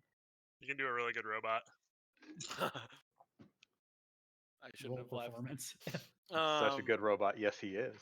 Yes, he is. So Samuel is throwing down a cot and popping his head under a tent. The rest of you who, I guess you guys can sort of figure out who's resting and who's staying sentry. Einrich of the dwarves is definitely staying up, but the other two dwarves are putting their cots underneath the tent and going to sleep. My vocal cords get Right. get in bad shape if I don't get plenty of rest. So for the good of the party, I think I'm gonna have to not stand guard. Okay. So Eliza, are you Eliza and Callan, are you guys gonna stay up, or are you guys gonna try to pass out? Okay, Um, Heinrich's the one with the arm who definitely wants to steal parts from Art. So that's a problem. Callan's gonna get hammered and wake Fadrin up like an hour after he tries to go to sleep and demand that he cast banishment on Callan. Eyes crazy and like his hair all fucked up. Just kind of like shaking him like, Fadrin, we must learn the secrets. Yeah. And then kind of stumble off, maybe harass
he's brought it with him on this journey to share it with the court. It is not entirely a secret, although he guards it closely. It is a sort of catalog, a history of all the deeds of our people. That tiny contraption, is a twisting of gears and runes. When the clock ticks on its interior, it projects in illuminated glory all the history of the dwarves of Stone's Fall.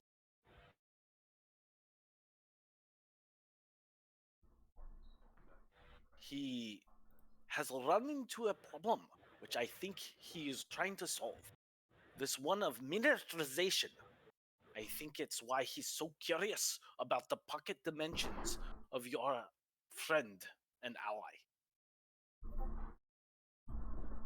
Interesting. I think Art would certainly love to talk with him further, considering he doesn't understand himself entirely. He just knows that he is, but does not quite understand what that existence entails. I think all of us, in some way or another, we all wish to find our meaning. Well, we cannot all be dwarves who are so driven solely by their own purpose. And some of us spend our entire lives trying to find it out. And this conversation kind of continues into the night for a little ways, and then he sort of remembers himself and how he's pretended like he doesn't want to actually like have a conversation all night. So he sort of shuffles off to the side a little bit, and it's not long before you look over, and after all that bluster and talking about how he can stay up on a mountainside for weeks at a time, you sort of see him kind of nodding back and forth, and all of a sudden the idea that the other two dwarves kind of had shot a glance when he offered to be sentry. It's like, oh yeah, this guy is like kind of an sleepy old man who just wants to hang out and talk. At seeing him flagging, I will sort of like stow the slab within the folds of my robe and take a more active role in actually being a watchman instead of just poring over it. Well, as the night continues,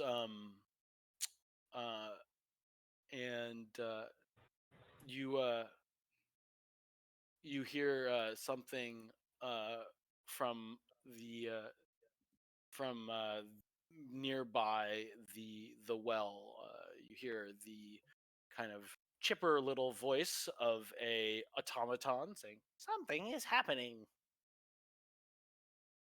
I walk over there and just lightly bonk Godwig on the head.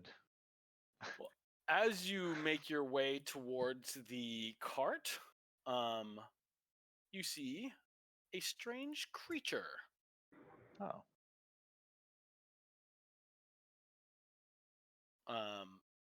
Does it? I mean, I'm assuming it sees us with our little dim fire. Mm-hmm. And it seems to be slowly walking towards camp, trying not to make too much of a noise, leaving a strange oozy trail behind it. I'll loudly announce, "Halt! Who goes there?" And do you want to do this in a way where it would awaken your companions? I am doing it. Or do you want loudly. them to be able to sleep for a night? It might be something you can... I think if they get woken up for 10 minutes, they can... I assess they'll be able to get back to sleep, but I'd rather them be awake and have to go back to sleep than asleep and really need to be awake. Okay, well, Einrich shoots up from his sort of half slumber. He's like, and he comes rushing forward with you. Actually, yeah, in response to this, Arthur also like activates and then says even louder, "There's something happening." You see a strange creature, and it now kind of realizes it's being looked at, uh, and kind of makes a yelp and a dash for the fire. I guess. I cast command at it Mhm. and tell it to stop or halt. Here, let me. Yeah, let's print see. that for me. Let me target him. Command that. Cast spell. So, does it have to understand language? You speak a one-word command to a creature you can see within range. Spell has no effect if the target is. Oh, sorry, I self-rolled that. I'll roll it again for the benefit of everyone else here. Spell has no effect if the target is undead, if it doesn't understand your language, or if your command is directly harmful to it. Okay, so the first time it failed with a 6, Yeah. but it does not speak your language. Okay, good to know. Okay, at this point, some commotion has happened. I'm going to leave it up to the players to decide if this has been loud enough to wake you. How think how I'm long awake. has it been since we Um, went to rest? and sort of saw what just happened, and I will cast this on this little dude. Wait, did that show up? Hey, I little think guy, you have to touch what's him. going on? You have to touch him. Oh, I have to. Oh, you're right. Oh. Can I try and chase him down and touch him and do that? Sure, if you want. Is this getting to be too much?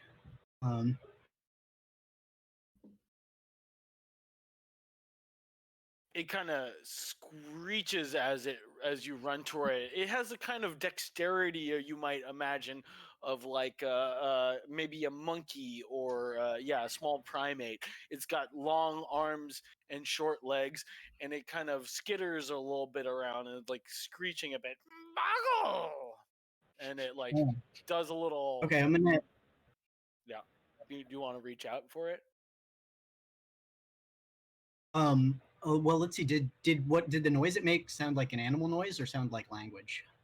Because I could cast tongues on myself too. It sounds a little bit somewhere in between. It's more like a Pokemon saying its own name. Like Yeah, it you might should definitely just cast that on yourself. it might be I a think. language, but it also just might be kind of a yipe.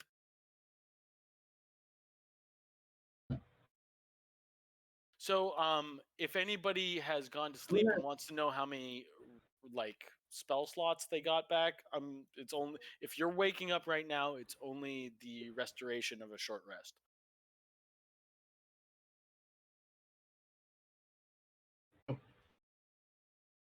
Can I, as someone who has not been doing anything, also get the benefit of a short rest, or was I too busy like reading stuff? I mean, I think you were on Sentry and reading stuff. Sorry to say. Okay, sounds good. Yeah. It's only 3 key points. Not worried I'll about try it. offering a ration. I'll take part of a ration out and sort of offer it to the creature, like extend my hand with some food in it. It kind of is it doesn't seem to be like totally freaked out, but it kind of gets a little bit closer, and then you see it taking an action, sort of making a like a weird glowing energy shoots out of it, and as it's going towards you, it dives through the space between your legs, And if you want, you can make an acrobatics check right now. Sure. Is the acrobatics check to try and touch it and cast tongues, or is it just for something I don't know what it is yet? No, that's not very good. Okay, I am so- going to. I'm gonna do. I have so many things I can do. I'm gonna use a luck point, which lets me roll an additional d20. It looks like. Uh-huh. Ooh, Damn it. not so lucky. Okay, so you reach down towards it as it springs forward. It passes through the gap between your legs just as you touch it. You do manage to touch it. A gray-black slime coats your hands. It's incredibly sticky and also strangely slick at the same time. Your hands, where you have slime on both fingers, they tend to stick together, but it's slick and strange. The creature dives between your legs, and as soon as it passes through that threshold, vanishes. Oh, spooky. Yes. Most curious. All right. Make a perception check. Does this seeing this going on? I'd like to move over towards like Samuel and Eliza and like be on guard next to them, wherever they're currently resting. Okay. You do that. As you make you glance around, and as the thing disappears, as soon as its hand passes through the threshold of your legs, it reappears in a little gap created by the tent just a short distance away.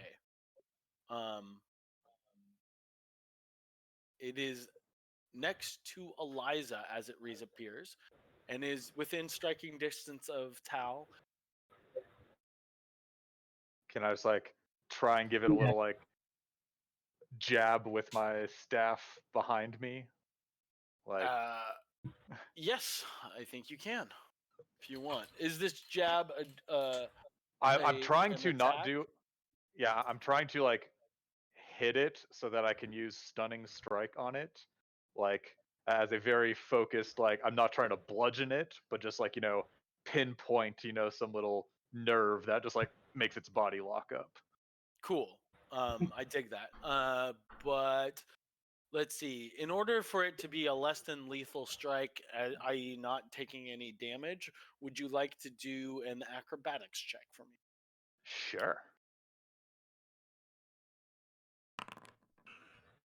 Oh yeah, I mean, Nice. okay. So as it's reappearing beside you, you turn around and give it a quick knock to the back of the head. This kind of stuns the creature, and as it kind of Yes. screeches around. I was trying to literally use stunning strike ability on him.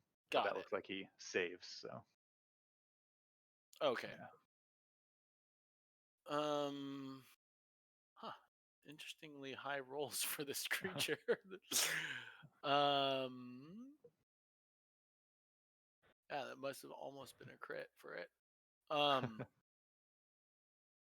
So yeah, you hit it without doing damage, but the blow is intentionally, you're withholding a little bit, and it's not significant enough to stun it outright. Its anatomy is just different enough from a human's that I don't quite get the nerve ending I'm like aiming for.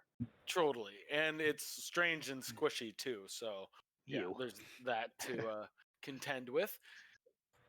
As it makes a scrambling strike towards Eliza. Yeah, Eliza was like trying to sleep. She's like, a pretty princess needs her sleep. But I guess I'm awake now, huh? Hard to sleep through. You tell me. There's been some shouting and there's a creature. Like in response to the shouting, she like kind of like turns over in her bed and like puts her pillow over her ears, sort of like, come on, let me sleep. if I saw that thing like running towards, especially Samuel or Eliza, I feel like I would be like, Eliza, watch out! The little gooey man is running for you. Okay. As you pull, What? One of the as- dwarves? No, gooey-a. Gooey. Bad? So as you pull the pillows from your head, you see two kind of grotesque, elongated hands reaching out towards your chest area. Ah, rape! Titties. What do you do? I guess I will.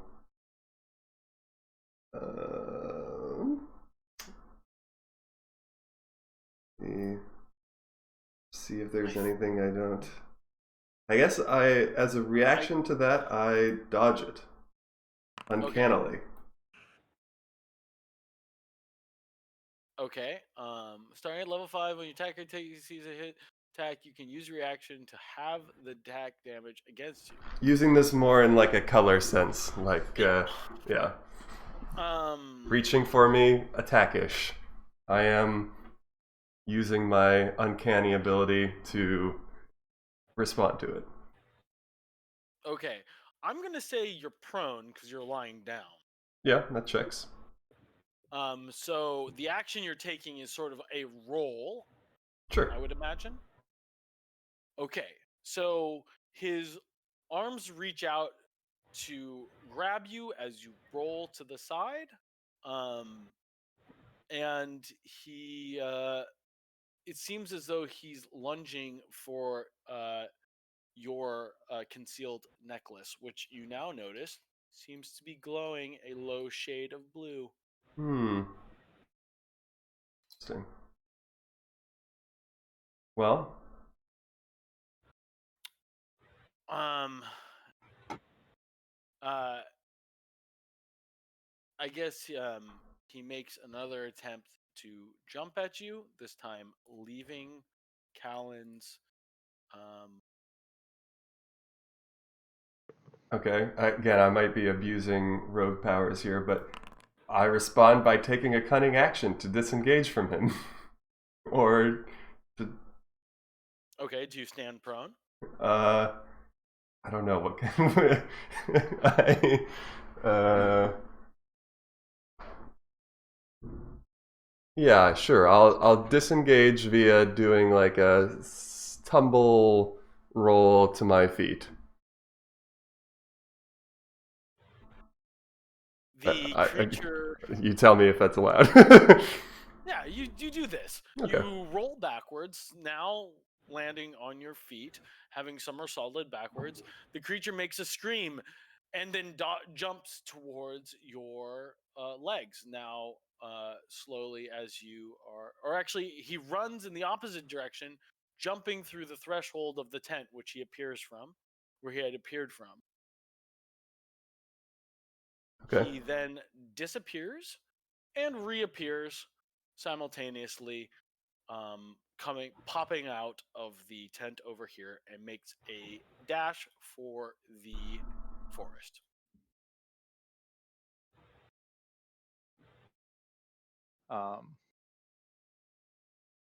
As he's going, like when he disappears again, can I use Eyes of the Grave to try and see if I can sense him if he's undead? I have no idea what the fuck he is. But this would just give me like a ping of yes or no, there are undead in the area.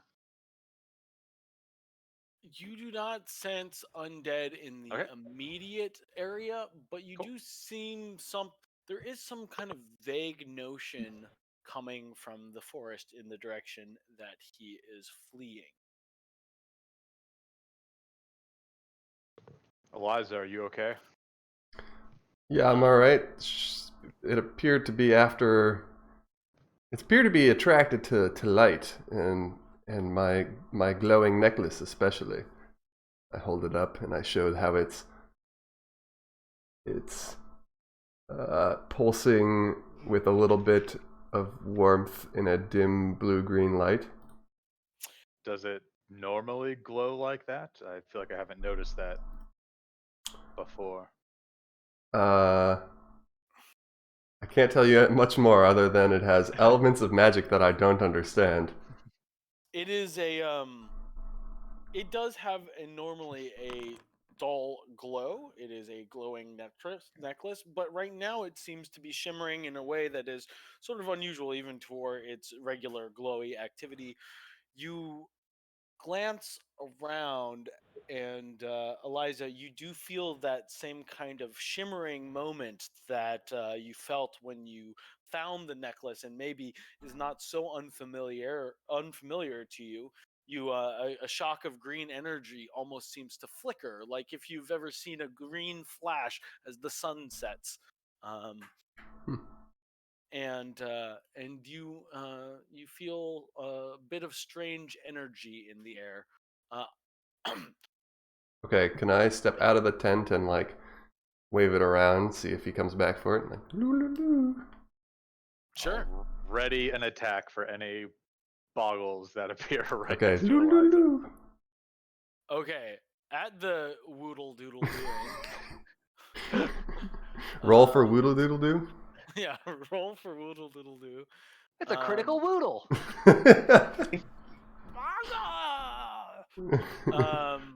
You see a few eyes appear in the tree line over here, and Heinrich is like at full sprint charging towards them. Bloody things! You show them, Heinrich. Uh, Watch out, they are gooey. They're sticky and also slimy. All right, to the other dwarves, while Woodle Doodle doing, I'll ask, have you ever encountered anything like this before? Moreland is sort of Fenric is being roused, and Moreland is already up. It's like oh, he's like rousing Fenric. He's like Fenric, Moreland's voice. Find the accent. Fenric. Fenric, tell me, it's how long has it been? These creatures. We've seen them before.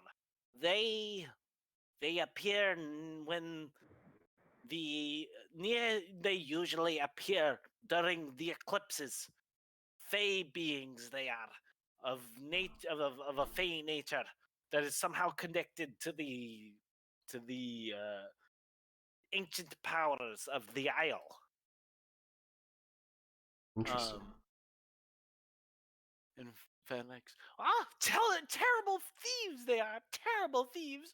You see him clutch his like pouch. Is like, oh, thank God, by the gods,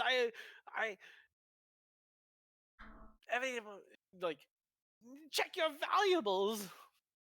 They come in the night, and these horrible creatures. What is it they're after? They are attracted by. They are fey in nature. They are attracted by gold and treasure and whatever. And sometimes they are known to sweep babes out of their mother's arms. Careful, they have low levels of dimensional power, allowing them to skip through any gap smaller than 5 feet, using it into a portal. Interesting. Now, I know this is a tense moment and there are many things happening very quickly, but I have an idea, so hear me out. If these things are very good at finding valuables, what if we, say, capture one and tie it to a rope and then it finds us the gold, yeah? To use them as a bloodhound, they are maybe, perhaps, but they are horrid things. And Heinrich has the the right idea. They are supposed. We should banish them from this land, abominations that they are. How do you go about does Callan banishing them? perk up at the word banish? Still loud snoring. Yeah, maybe it makes sense. Maybe it makes sense just to put them down. We already have enough prisoners. Yeah. The boggles that all kind of squirt out this black goo in front of them, and you look to them as they Boggles down in the trees now. I was still Yeah. zoomed in on like the campfire. they are one of them is brandishing the dowsing stone, which you took off of Bartibon. It has slipped into your purse as you were sleeping, and grabbed something from you guys. Which one? Can I see which one has the stone? Yeah, this is the guy with the stone. But he's scampering off towards the forest. Can I toss a firebolt at him? Sure. Is it okay? Cool. Actually, I'm not sure I have line of sight. If we're gonna start fighting, should we roll initiative or? Yeah, I think it could be time to roll initiative. Why don't you Okay. guys turn on your initiative order markers? And those of you who are awake and ready to do combat, do that. Wait, what's the initiative order marker? I just It's set the little if you right click on your character, it's the Yeah. little X the on the fighty bottom. icon. Yeah, the fighty icon. And then I go over here. Begin combat. Ooh, Damn, high rolling. so high initiative. Did we get any spell slots back from our rest, or did it just end up being a short rest? If you are now awake, although the threat doesn't seem super severe, but if you've been awakened, you've only had a short rest. Okay. Maybe I could just go back to sleep. I think that would be an option if you're not overly concerned. I think it's a little hard to sleep when You there's guys got this. when You guys got this, right? monsters near you. Yeah. Yeah. I think if you've woken up, you've pretty much woken up. I'm Okay. sorry to tell you.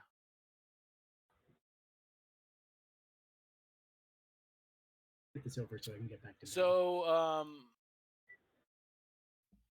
the one of the boggles, which one is it?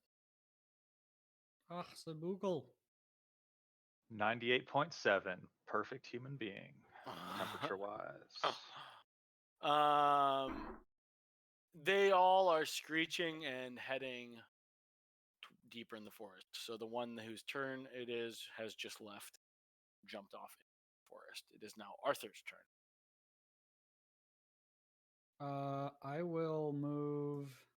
Oh, actually, it was the center one. It was the one I didn't realize, but it was the one that was carrying your trinket. So the guy with the the boggle with the dowsing stone, the stone of finding that you were using earlier, has now left and has gone down here. Do I? If I move 30 feet up here, can I still see him?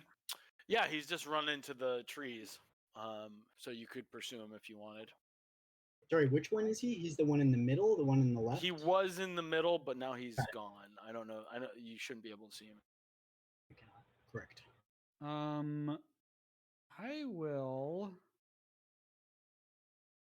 You know what? Fuck it. I'll just Actually, sorry. Let me check what this spell does real quick.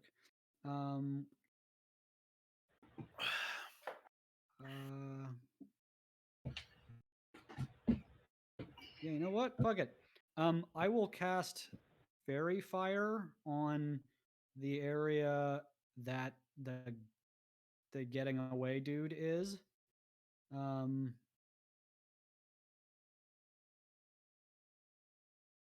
And what does that do? You want to put it out into the? yes, it should be on the thing now. Sorry,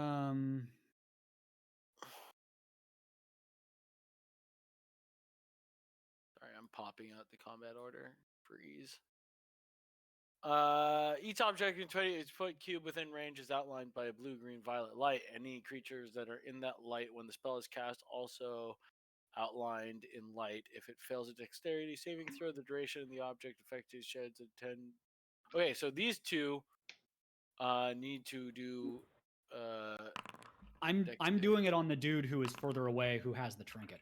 Oh, well, he's done the same little bit of magic where he's gone through, he's used some action to create a portal. As long as the gap is below a certain space, it can turn it into a dimensional doorway. So he's shot, in the direction he's gone. What little you know of boggles, these creatures are not completely uncommon, although they are only kind of creatures. They are these weird fey creatures that usually only appear around. So okay, so wait, he's actually gone. Okay, sorry, I thought you said that I could. You can see where he is gone, but he is more okay, than 30. but I cannot see him per se. You can see him, but he's 30 feet away. He's more than 30 feet away. Well, I think. What's the cast? Oh, you can cast this up to 60 feet. Sure. Up to 60 feet, and it's a 20-foot cube. So yeah, I want to keep that guy highlighted because he has our shit. Okay. He is so highlighted. He can roll a dex save. Oh, he actually succeeds. 1 second. No. Okay, there's nothing I can do about that. Fuck. There might be something I can do about that. Are you within range? Probably not. Let me check. Okay. Am I within 60 feet? Yes, I would. The length from you to the fire is. Sure. Oh, well, maybe 40, not. I'm 40. He's probably just Probably out of not, your yeah. range. I think you would need to pursue him a little bit to get. Okay. So in that case, bonus action, Servo the homunculus will shoot a force dart at one of the at the one that's holding the thing, the one that jacked us. Okay. Let's see. It misses. Wait, 14? It hits. Sorry. Wow. Ew, boggle. Guy. We're fighting Pokemon. Yeah. Finally, it's human versus Pokemon. Yeah. Okay. It is now Fadrin's turn. All right. I will. Let's see. So I'll dash up as far as I. Shit. How far can humans move again? 30 feet.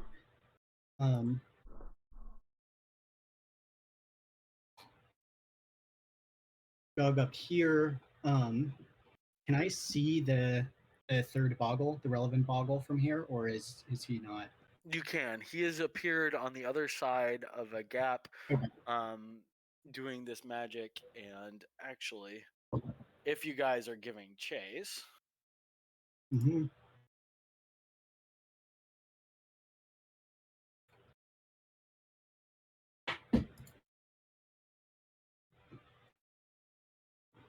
all right, we'll pull your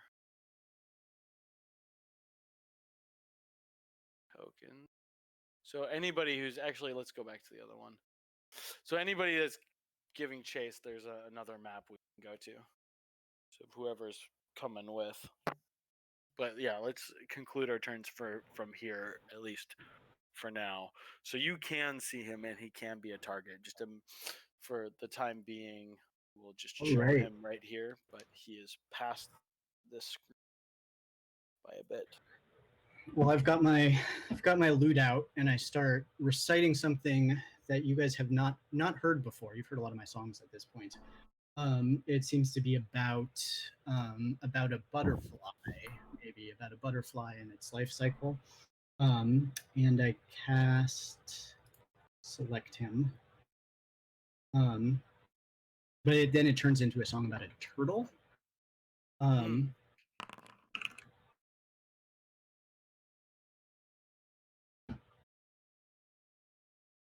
So do you polymorph him into a turtle? I polymorph him into a turtle. Yes. All right, Pretty big- Boggle pretty has big. been turned into a turtle. Turtle. Yeah. And then Squirtle.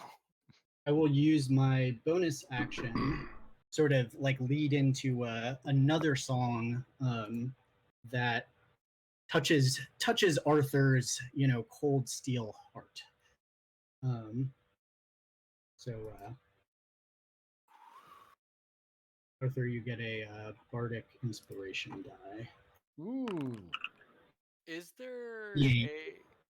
a turtle stat block? There might not be. I can pick a different animal. Whatever. Turtle- No, it's fine. It's fine. It's fine. Okay. No, turtles are Um, slow. I like it. They're running yeah. away. It's a good distance away still. It's still like 30 feet in the other direction, but yeah. I think you were within range, right? What's the range on the polymorph spell? 60 feet. Yeah. Done it. Now you've done it.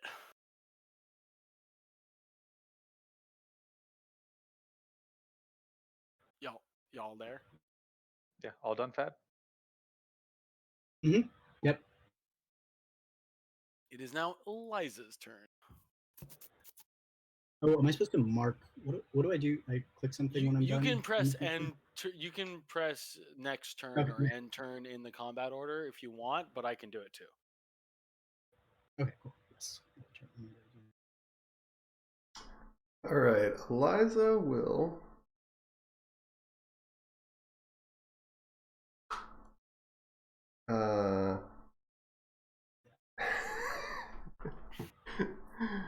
Okay, Eliza's going to use her movement to help pursue, Mm-hmm. and then she is going to use the spell Oh, I can't. Catapult. Sweet. Uh, She's gonna throw Heinrich. unless he weighs 1 to 5 pounds, I can't. But I will take the ball bearings, of which is 2 pounds, that I possess because I am a rogue. Bag of 1,000 ball bearings, and I will catapult it at which has a range of 60 feet at the one that's getting away with the stone, right? Who is that now a thing. turtle. Yes, it is a turtle now. Oh, it's a turtle. All right. Then right.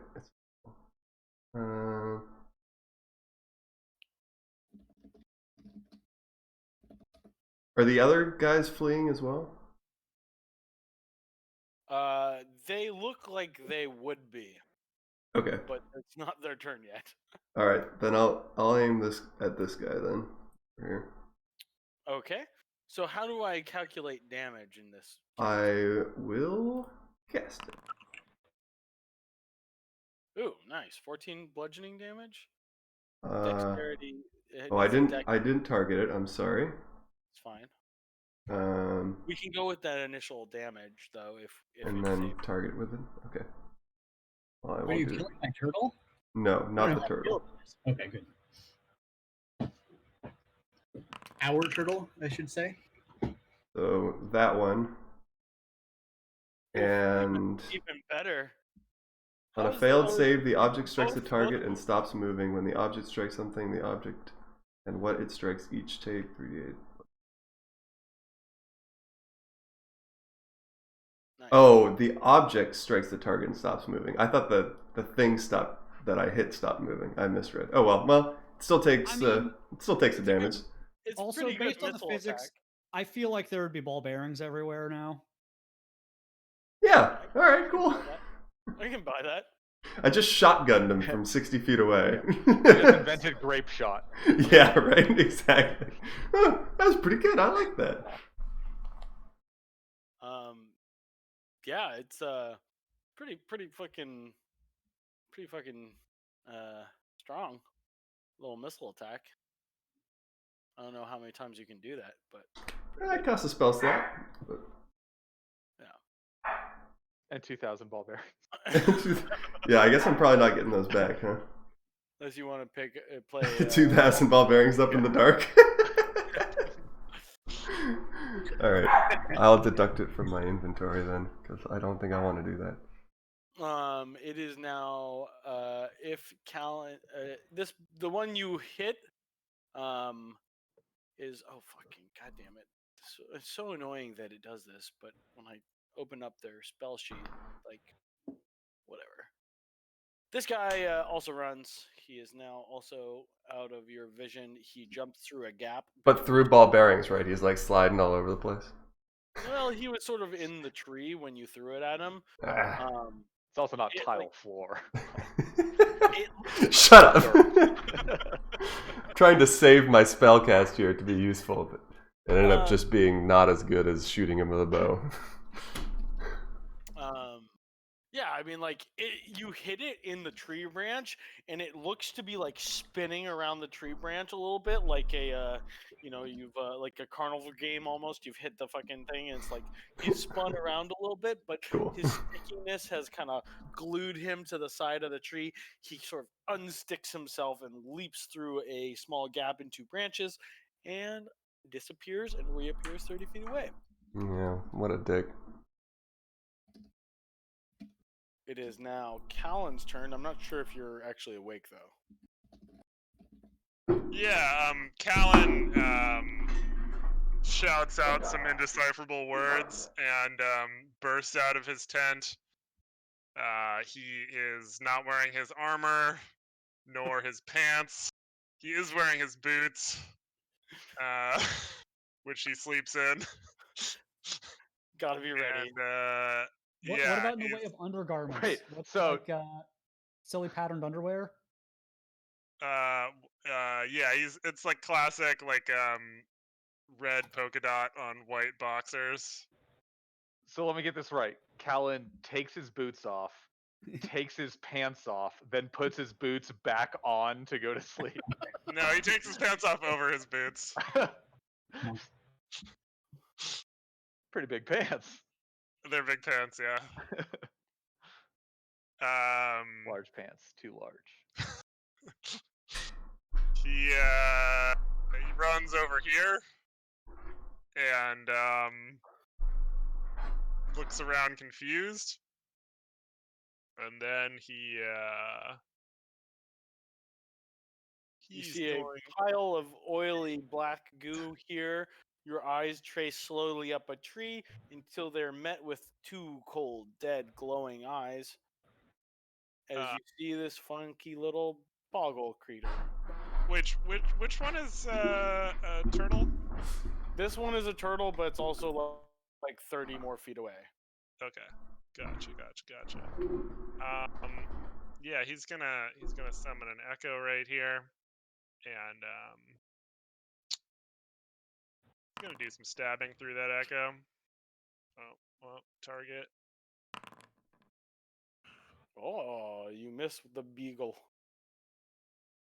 First one hit, but I did not target with it.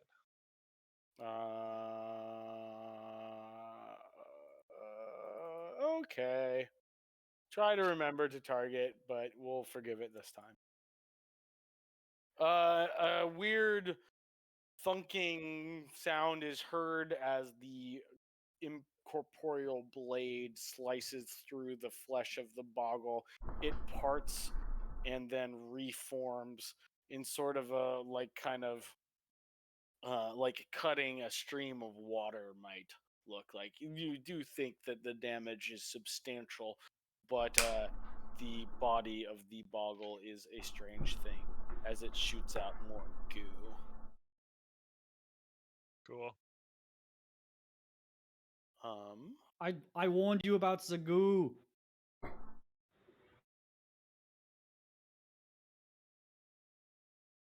Okay, it is now Boggle's turn. Whoops. I don't want to be jumping around between combats. I want to be using this Boggle. And he also screeches in terror and then lashes out at, why can't I select anything?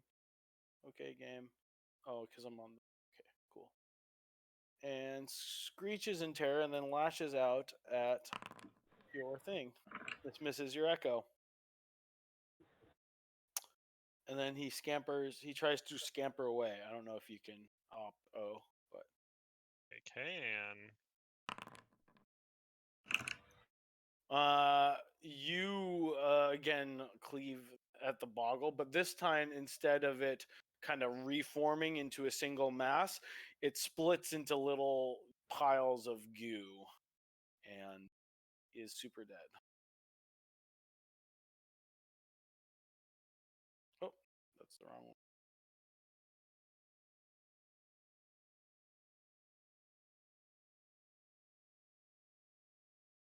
Okay, Einrich comes sprinting forward, bellowing and charging. And is seen jumping into the tree line. And then he disappears and reappears 30 feet away. No. You see him pushing past some low branches in the clearing over there between two trees, but it's still kind of thick with vegetation. So you do see him sort of push his way into the bushes over there.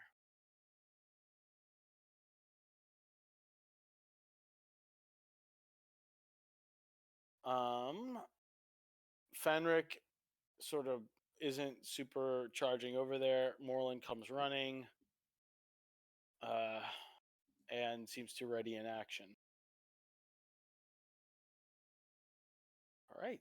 If you guys are making a pursuit, is that everybody? Yeah. I'm chilling here guarding Samuel. Okay, yeah, he's still fast asleep. All right.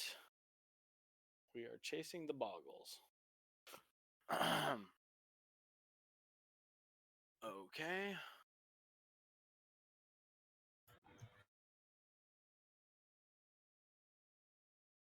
I'm gonna have to bring in your guarding Samuel and the rest of our shit. Yeah, we just got robbed of. and the prisoner and all the other stuff. Did anyone check to see if we still have our box of gold? Not explicitly, but I'm sure figure that out in a second. You want to do that as your action? Yeah, like I'm staying in the camp right now. Everyone just went charging off into the woods. Oh, also I sensed maybe not undead, but something bad in the woods. Bye.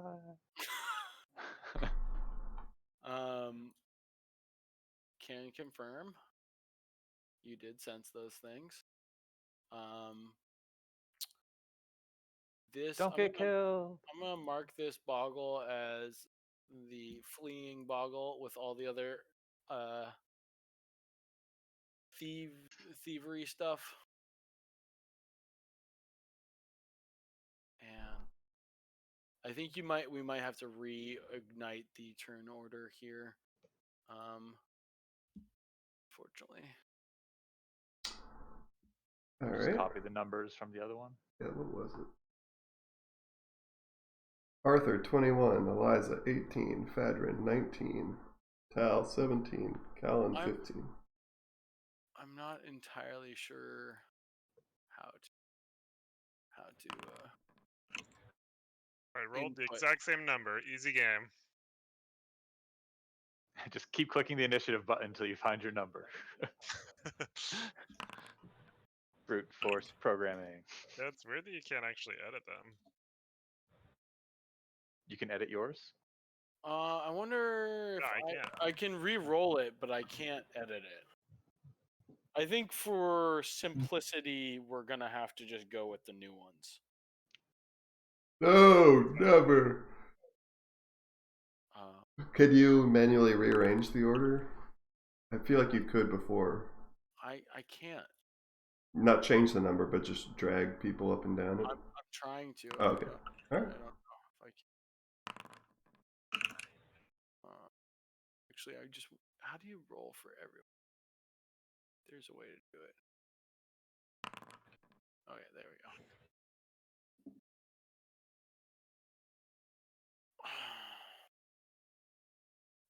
Okay. So you jump right into this clearing off the side of the road. There seems to be kind of a glowing energy coming out from a tree that you can see distantly away. Maybe it's the kind of threshold which these boggles first came through in the first place. You see glowing eyes kind of surrounding this area. You cannot see clearly where they are yet, but you expect to see a few more boggles. Maybe some other little critters as you push forward. But before we get to in, can I just like be in the turn order since I'm just like Yeah, 15 feet north of these guys? totally. I'll just throw my character on their roll initiative, but like, yeah, unless they specifically call for me or something, I'm just going to be hanging out with cool. Samwise. Cool, Yeah, thank you. I felt like there should have been Yeah. a way to have an encounter gap to two screens, and I think there should be, but whatever. It's too bad. I'm off in the corner, minding my business with Tubby. Samuel. Okay, so it was just Tal's turn. So this boggle here in the tree who going adjust that. Disappeared, reappeared over here. This one disappeared and reappeared over here. It is now. Oh. Okay, this guy.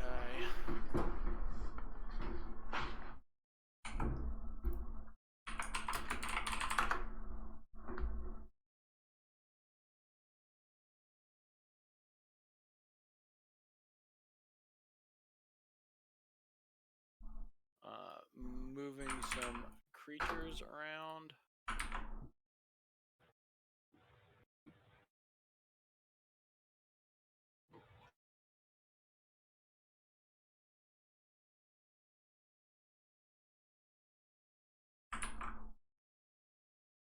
Okay.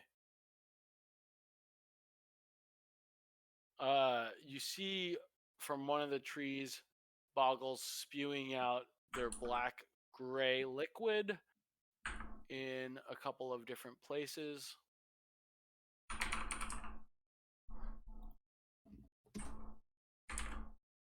I am drawing where the liquid has been sprayed.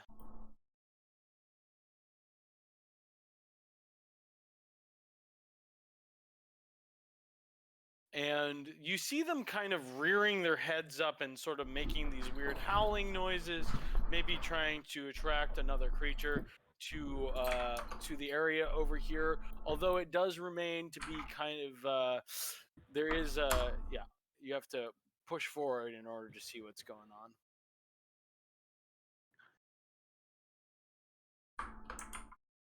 And now it is Talon's turn. Okay, I will I'll run over here. Mm-hmm. And let's see. I don't think I can move. I think I can move 20 feet. So that's not quite far enough. But I can resummon it.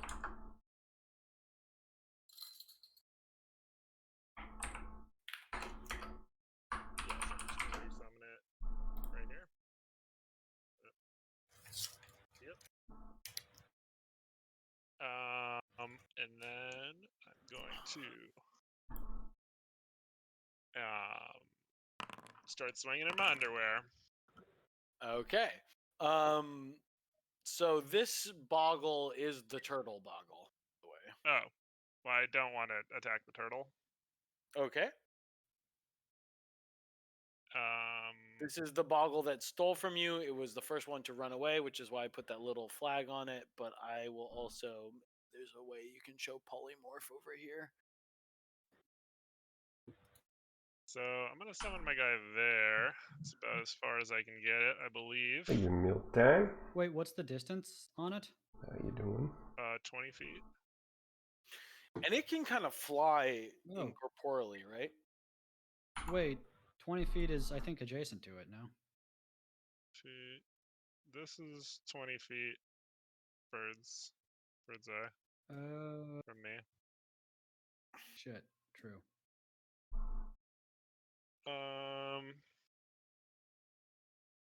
So what I'm gonna do is cast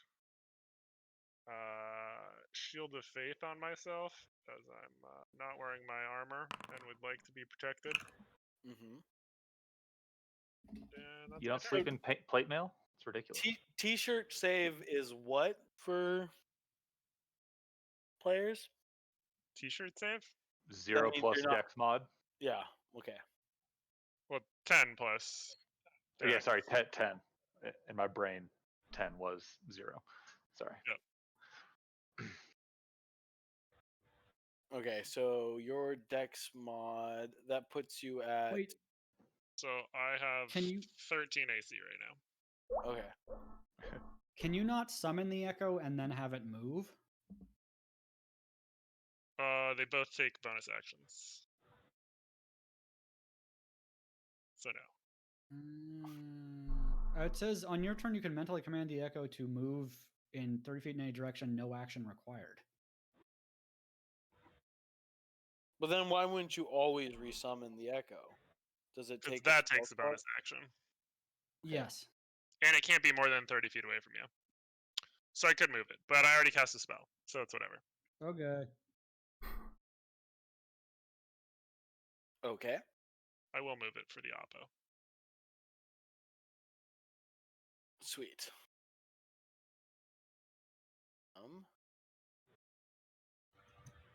Turn You back. see, you see out of the mist a large beast coming forward. This you recognize to be kind of a creature of lore and legend, a Yeath hound, a monster with a terrible visage. It has a human face or human-like face and a large hound or hyena-like body. It jumps forward. And Steps in that goo and can't move anymore? yeah, well, it's just on the corner of the goo. Okay, just checking. It Steps on Cast. 2,000 ball bearings. All to break his neck. we should draw out where those. I should draw out where those are. I don't know if you can see this. Does anybody see this? You're all Can I unhide it? Okay, wait. Let me see. 300 feet. here. I'm drawing ball bearings. Can you guys see them? God damn. So Yeath Hound bays magically. Every enemy with 300 feet of the hound can hear it. It must succeed on a DC 13 Wisdom saving throw or be frightened until the end of the hound's next turn. Oh, hell yeah. I'm gonna use inspo. Nice.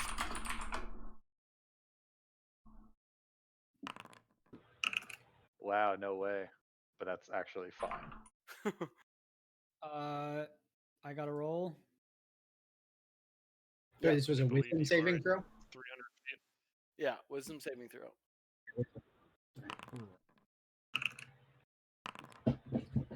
And I'm going to use another luck point to re-roll that.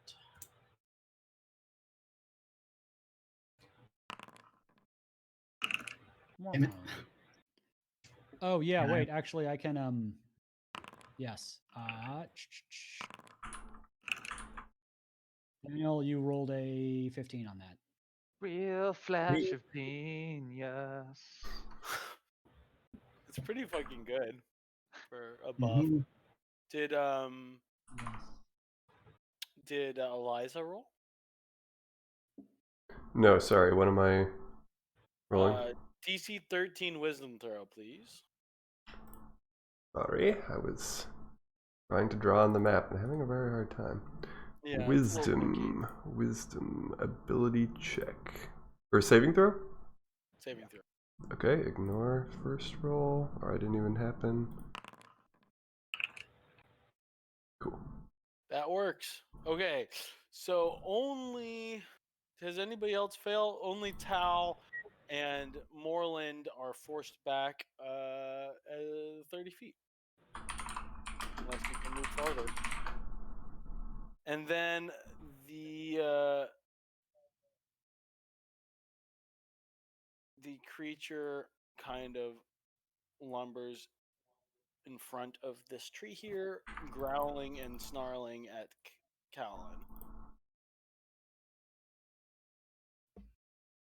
Have I ever seen anything like this? I mean, are like mythical beasts like a thing that, you know, normal fighting types would have fought before, or are we like, this is fucked up? It's like if you personally saw like a gray wolf. Okay, so I'm like aware that they exist, but I have not seen one before. Yes, and you're aware, like these boggle creatures, that they are somehow fey. They are like lesser fey beings that exist on the fey plane.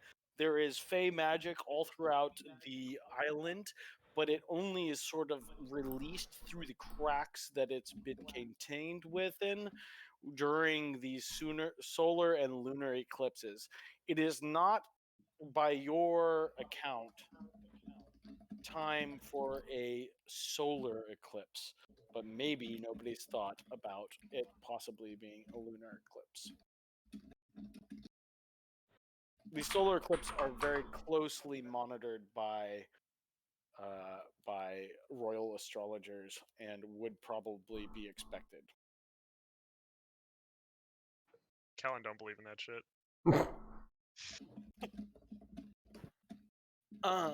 Yeah, you probably don't know too much about it. Anyways. But yeah. You see a giant snarling hound monster with a human face, regardless if you know of their existence or not. It is freaky as fuck. And just screamed this crazy howling scream at your face.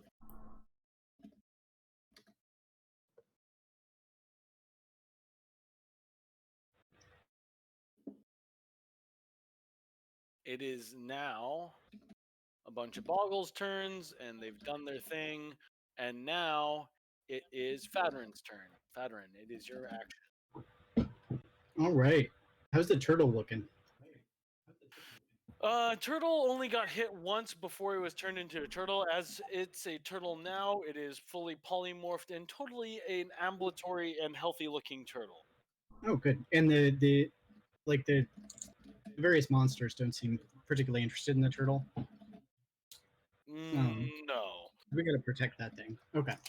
In that case, I mean, you might want to do as Mario do and crush a Koopa over there and get your thing back, but or you can keep it as a pet and tie it to a string and hope it finds you some gold. I just need to make sure I don't break concentration. But they don't know that. They're not sophisticated enough. So I am going to recite a sort of demonic, pretty creepy sounding poem. Oops, I forgot to target. Let me target. Is it? Wait.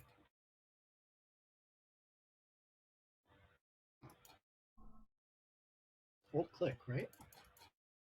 Alt click, but you have to have first on the very left top of the screen the little. Oh, I'm sorry. Yeah.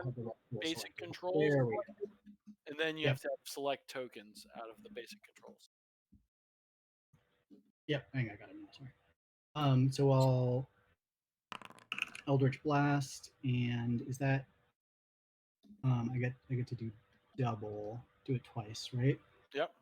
Mm-hmm. Yeah. Those both hit.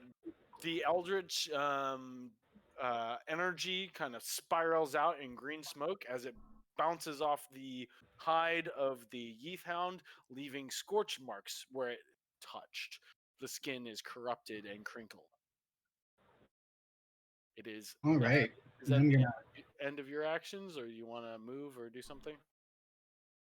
Yeah, I'm gonna sort of hide behind the wagon a little bit, and end my turn.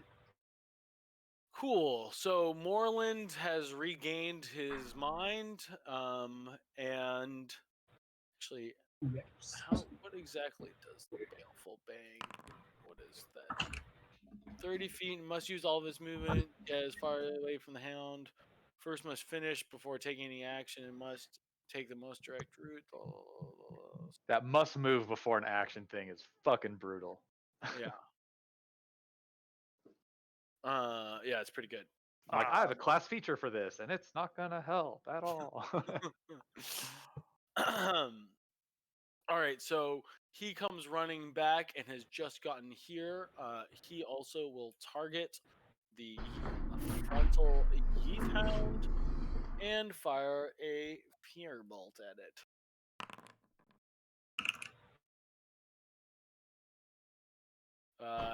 This hits, scorching a large portion of the beast's flesh off as it screams, baying.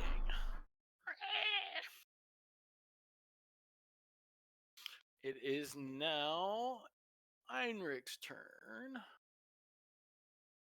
And he's going to charge forward. Actually, what is the range on Firebolt?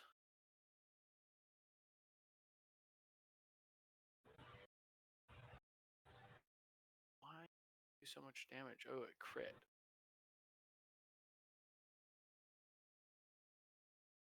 Is that what happened? No, why did it roll 2d10? Okay, I'm just gonna give it back 5 HP.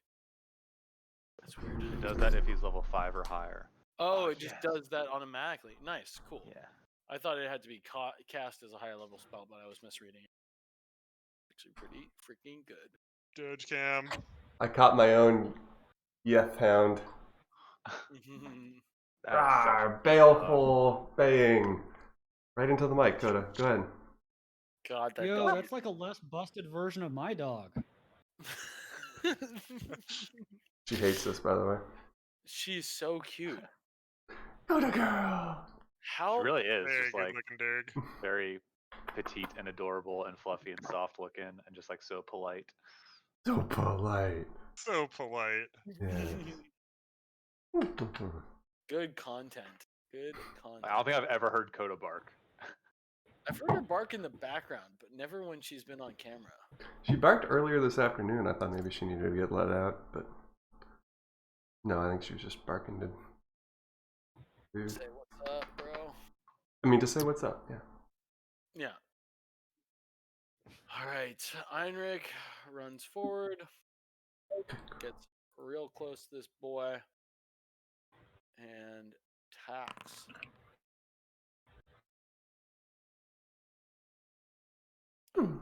Why wasn't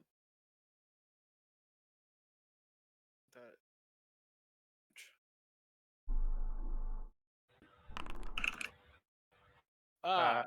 Misses the beast badly, slamming his warhammer into the ground at its feet as it rears up on its hind legs, screeching and pawing at the air in front of it.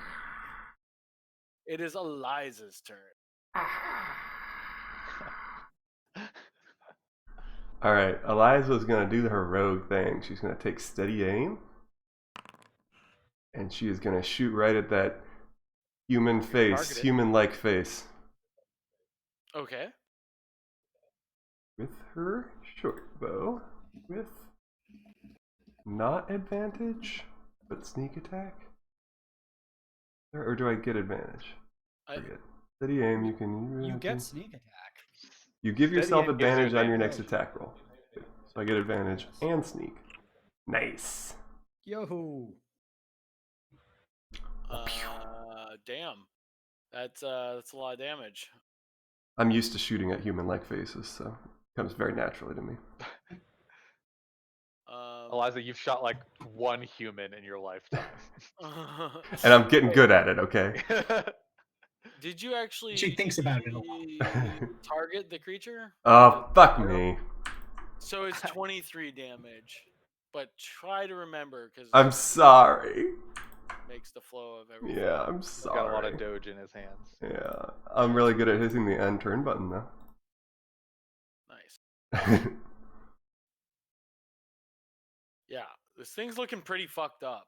That arrow just like pierces it through one shoulder and like comes out through the other one, but not all the way. So it's like straight through the flesh of its upper back, pinned between its like neck muscles.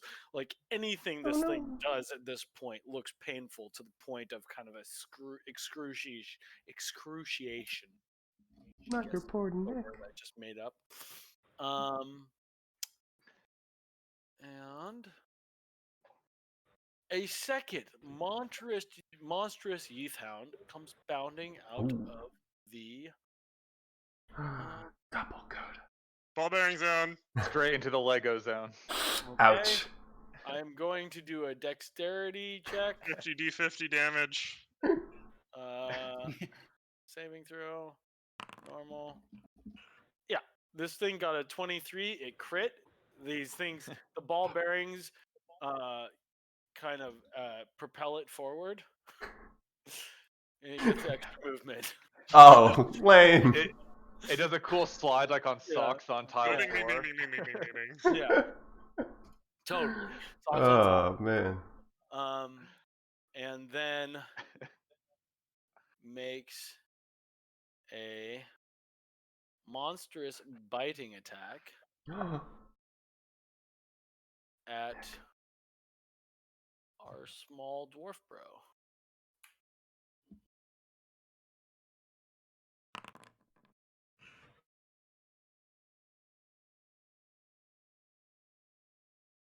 Whoa.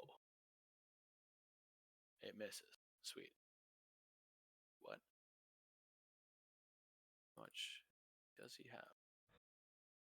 Oh yeah, it misses. Sweet.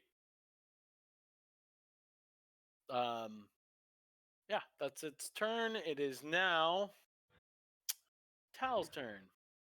Tal is going to. Wait, what about Oh, Arthur? me? Oh, sorry, Arthur. Arthur, you were supposed to move before the Yeathhound. I'm sorry about that.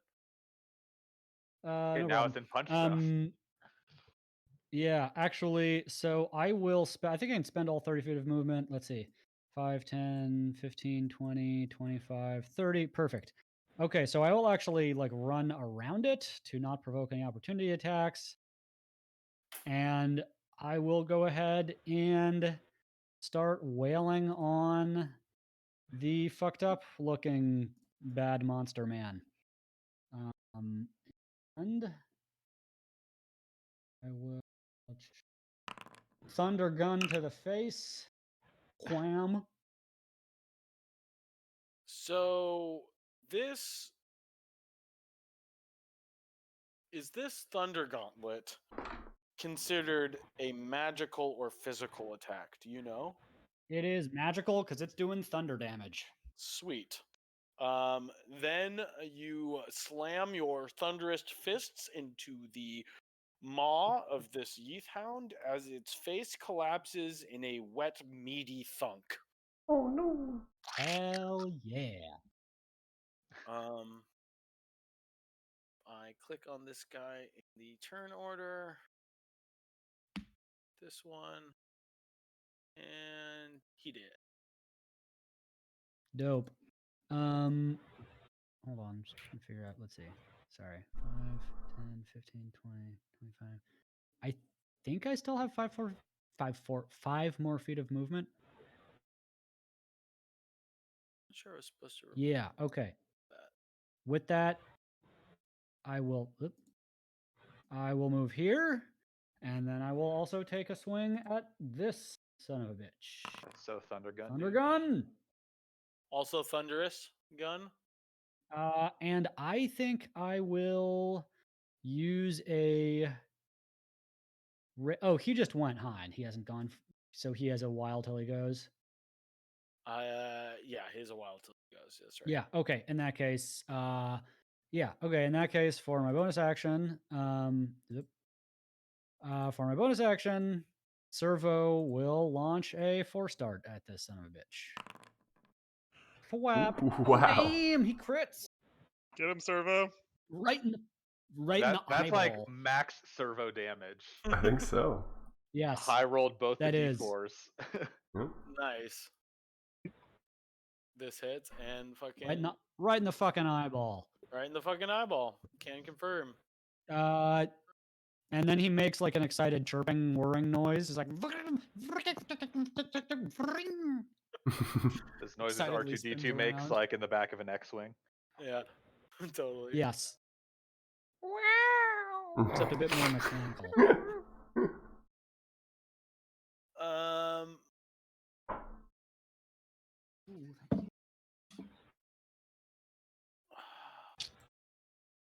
Is me? It is you. So, the thunder baying or the baying frightened thing said till the end of the creature's next turn. That creature is still dead. Am I still frightened? No, it's if it's been incapacitated, it ends. Okay, cool. Then I was 15 feet north of them. Plus 20, I've got 45 feet of movement, so I should be able to get to like, oh, I gotta select myself here. And we're going to do a little bonk bonk.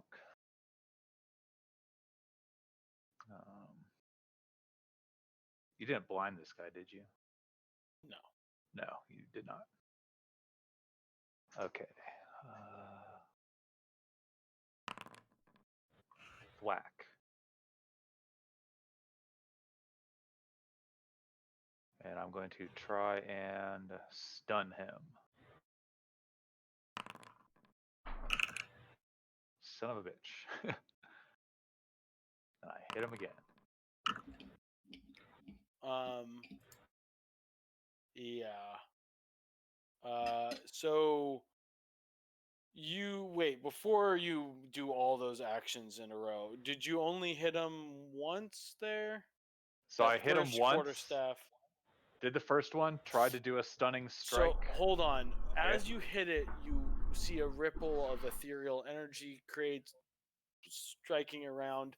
You get the notion that this being is unaffected by physical attacks. They need to be magical. Make contact with this being. Okay, so then ignoring my second quarterstaff attack, I can still try the stunning strike because that was still me just hitting it as hard as I can. So that one will still fail. But sorry, I have to look this up. But I believe my punches are magical after like level 6 or something like that. So I'm gonna try look it up real quick. Yeah. I'll have to full screen Coda. That's my entire second monitor right now. I also have to manage looking at your dog and looking up rules for this game. Oh, they love you, Coda. No. Oh. Yeah, okay, that's it here. I just had to look up the name of it because I couldn't find it in my sheet. Features. This one. So my unarmed strikes count as magical for the purpose of overcoming resistance and immunity to non-magical attacks and damage. That's this. So hitting with the first one, that doesn't really work. Then try and use my second attack to just like hammer fist it across the face. So I'll make an unarmed attack.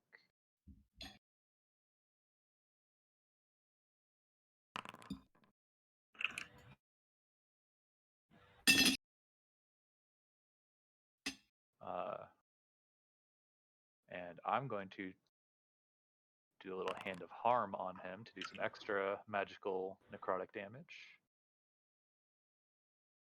Okay. He's still standing. Oh yeah. Then he gets one last unarmed strike. These all hit. Those are a Cool. lot of strikes. It's hashtag just monk things. Yeah. I want to punch 20 times in a turn. Let's go. It's actually pretty strong. Yeah, all these pummeling blows kind of batter his face back and forth as you do a 1-2 combination punch. And this guy is looking pretty bad. Then I will just end my turn right there. Okay. Cool. Now a horde of boggles charges forward. I'm scared. Oh, wow. I know. I oppo that fucker.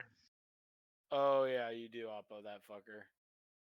So oppo him while I move all the other boggles.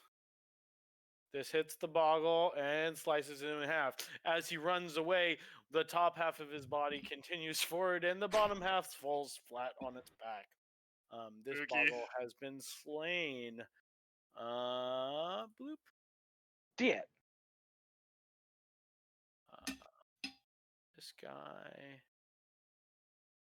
charges forward.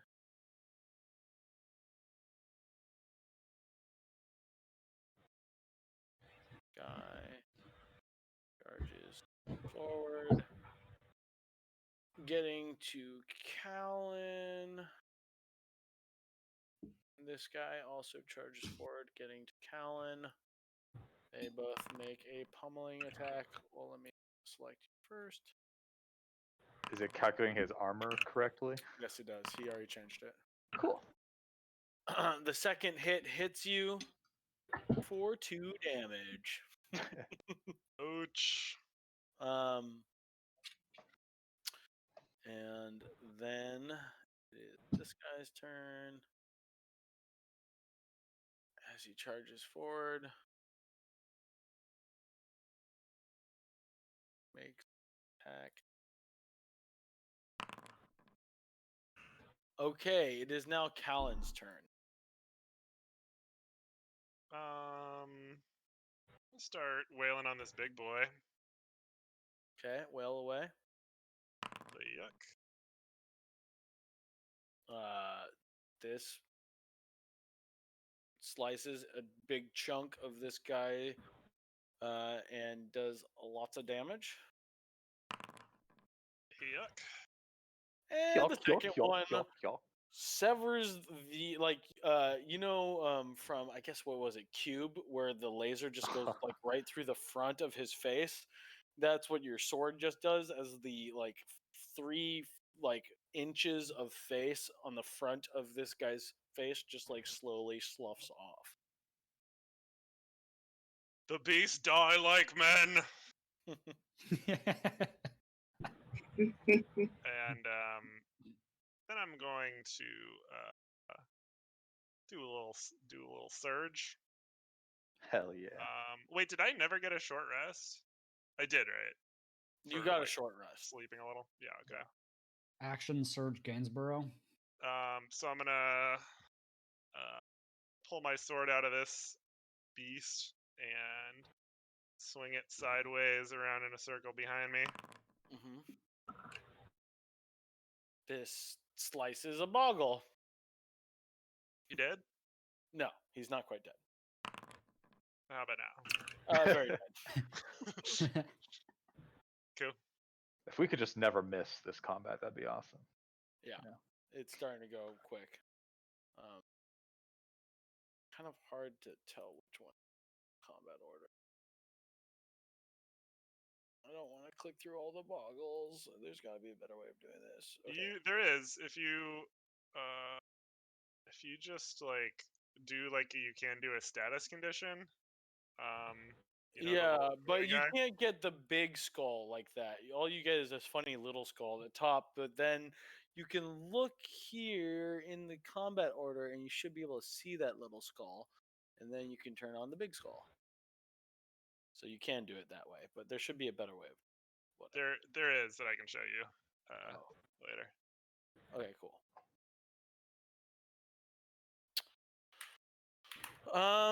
It is all right. Now we get this boggle charging up. This boggle charging. Boggle is gonna target here and take that target off, and then we're gonna do this punch right here, and he misses. It is now Fadrin's turn. All right. Looks like we're pretty good here. I'm gonna. God damn it! Which one of these guys is the turtle? Back to bed. Yeah. This guy is the turtle. Okay. I am going to use my action to. We're cool here, right, guys? Checking. Anyone need anything? Anyone need me to play some songs to anyone? No. Song we're of good. Boggle Slaying.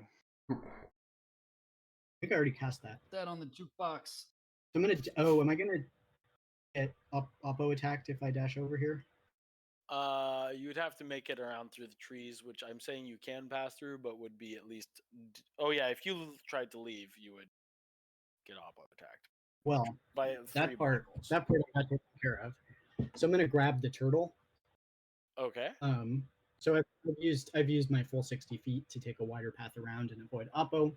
Okay. And I'm gonna grab the turtle and use my last level 2 spell slot here to Misty Step Nice. back into the woods. I am confused about the action economy of Solidly your turn. behind Tal. Yeah, I How think did he grabbing dash and then the- How did also you do do- things? Yeah, I think that's actually It's, good. oh, Just Misty grabbing Step. the turtle. But So I you, can use my action to dash. Oh, Right. oh, grabbing the turtle takes action, you think? oh, Misty Step is a bonus. Okay. Well, yeah, I mean that's Misty- DM discretion on whether or not you can pick up a turtle for Yeah. free. But I think you uh, can. okay. With Free one turtle pickups? object every Mhm. turn, the turtle may not be an object. Well, it's pretty much an object, and we've What- got sort of a, I made it a turtle. We're on the same page. Yeah. And zip back behind I Tal. think that and, I mean, what is the rule about an object, Jamie? Was there an actual rule about it? Yeah, you get one free object interaction a turn. Okay. Like if you wanted to take a weapon out of a holster or pick up an item, you can Yeah. do it. I think I'm gonna rule that this turtle is small and slow, as a polymorph would allow it to be, and so doesn't have any really way to resist. So is essentially an object. Polymorphs it into a legless turtle that can't run. yeah, Fucked up I fat. don't know if you can be that specific. Yeah. All right, so I'm hiding behind Tal with the cradling the turtle. Okay. It is now a Dwarven's turn. Okay. You trying to leave? Trying to leave? Moreland shoots forward and casts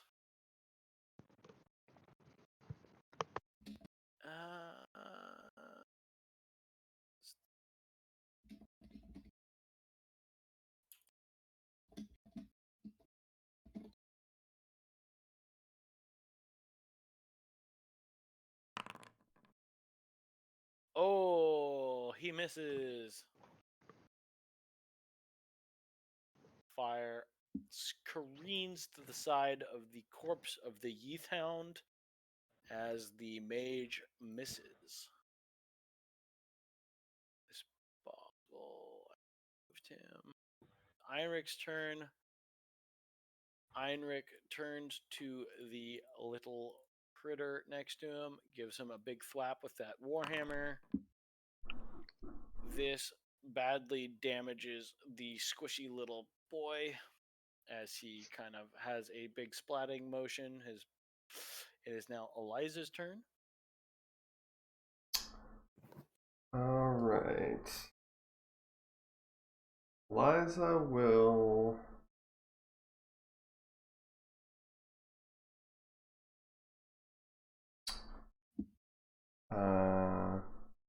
Move.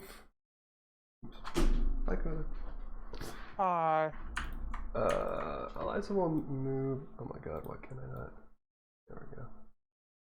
To get better line of sight and shoot at this Boggle here, who is next to an ally. That should Yeah. be Sneak attack. sneak attack with normal advantage. Wow, what a sneak attack. You shot yourself. Good job. Still, wait. Oh yeah, you had yourself. I don't know selected as why, well. but you can ignore It's it. fine. I will not take your health away. Okay, Let go of the so- front end of the bow instead of the string, and it just like thwaps back into you. Thank you for targeting your enemy. This does, in fact, kill him. It is now Arthur's turn. All right. I will. Oh, this just seems too good to pass up. Yeah, I will go ahead and cast Shatter. Nice. In a In 3x3 a place cube. that, Is that how it works? Yep, I rolled that damage. on these motherfuckers. Ooh. Oh Yeah, shit! okay. Yeah, that splats two of them right away, and leaving the other one pretty fucking blasted. The shatter goes off, and you see little sprays of black ooze fly in every direction possible. Watch out for the goo. Yeah, I don't know what the deal with the rectangle is. I don't. Like it goes 10 feet to the sides, but only like it's not 10 feet up. Yeah, which is I'm weird. not too Oh, concerned about it, given that there's no configuration that doesn't include all of these guys, but it is weird. Oh, yeah. I think it's because you cast it in like the middle of some squares, I guess. I don't know. Oh yeah, that's possible. Weird. So which one is still alive? I see. The middle one. Okay, well, as bonus action, Servo will let fly a force dart. Come on, man, we've been. Oh damn. That Servo with the misses. first miss. Misses. God damn it, Servo.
Long rest button, no takebacks. Yep. Yeah. Can confirm. Oh, Okay. nice. Whew, got both of my spell slots back. It's just like playing a warlock. Okay. And you guys are getting ready in the next morning to shuffle off to continue back to the trail. Oh, it's so much brighter now. Mm-hmm. Fun foundry functionality. And you prepare a small breakfast. I don't know if Eliza has the means to do a little cooking. I imagine she Give could. me that good.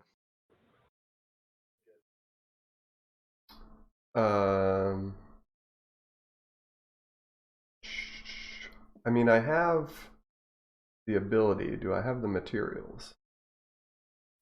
Yeah, you've got rations still, with the company's rations and the few, you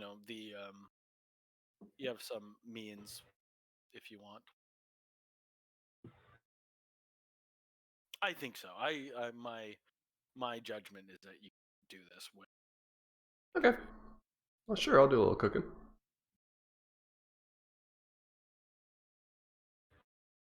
Should make enough for the turtle if you can. Oh yes. Well, so Um. we needed to resolve the turtle thing Yeah. before we went to sleep. Okay. I forgot about that. Sorry. Yeah. Well, no, I tossed him in a box. And put some air holes in it. Hopefully not big enough that he can kind of see through and teleport out, but maybe he does. I don't know. You wake. He's turned back at this point also. Yeah. So there's a boggle in a box at this point. Did we get a long rest? I didn't think we got a long rest. We just did. and We we're did? getting one. We got back to sleep. It was still early in the night. Okay.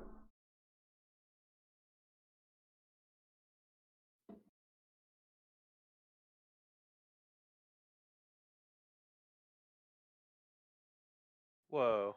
Arthur taking 2 long rests? What is this? It's because I accidentally used a hit die, and there's no way. It doesn't seem like there's a way to add them back, so I just had to long rest twice.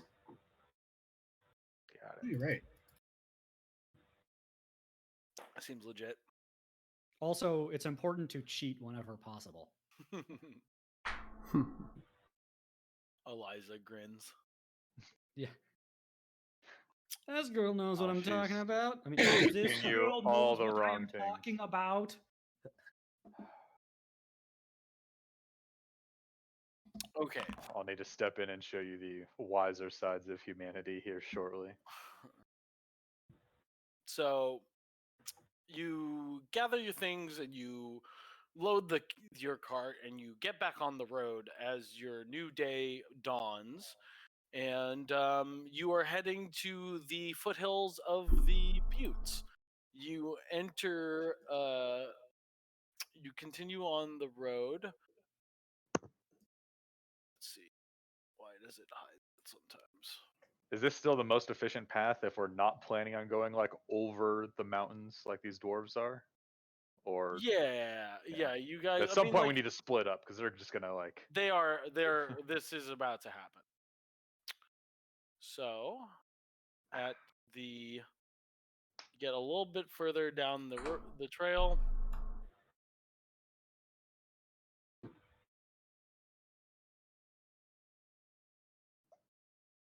And we get to foothills.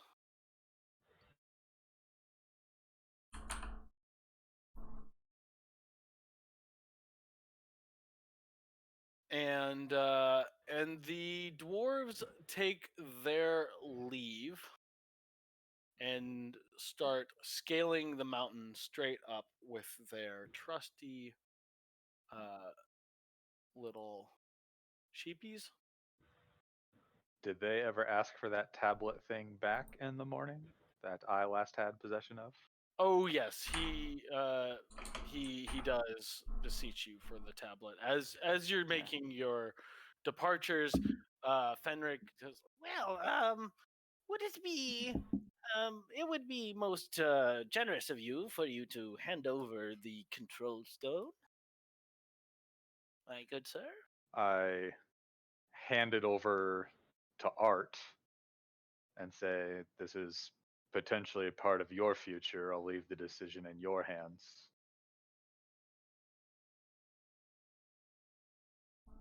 I appreciate that. I have the feeling we will meet these fine dwarves again, and I hand them the tablet. Uh, Perhaps you can tell me more about what you might know about my past in the future. Pasts and futures, futures and pasts, indeed. We will cross paths again in the future. Wow, you could be a bard. Okay. And the dwarves take a more direct route by scampering up the mountain as your path continues.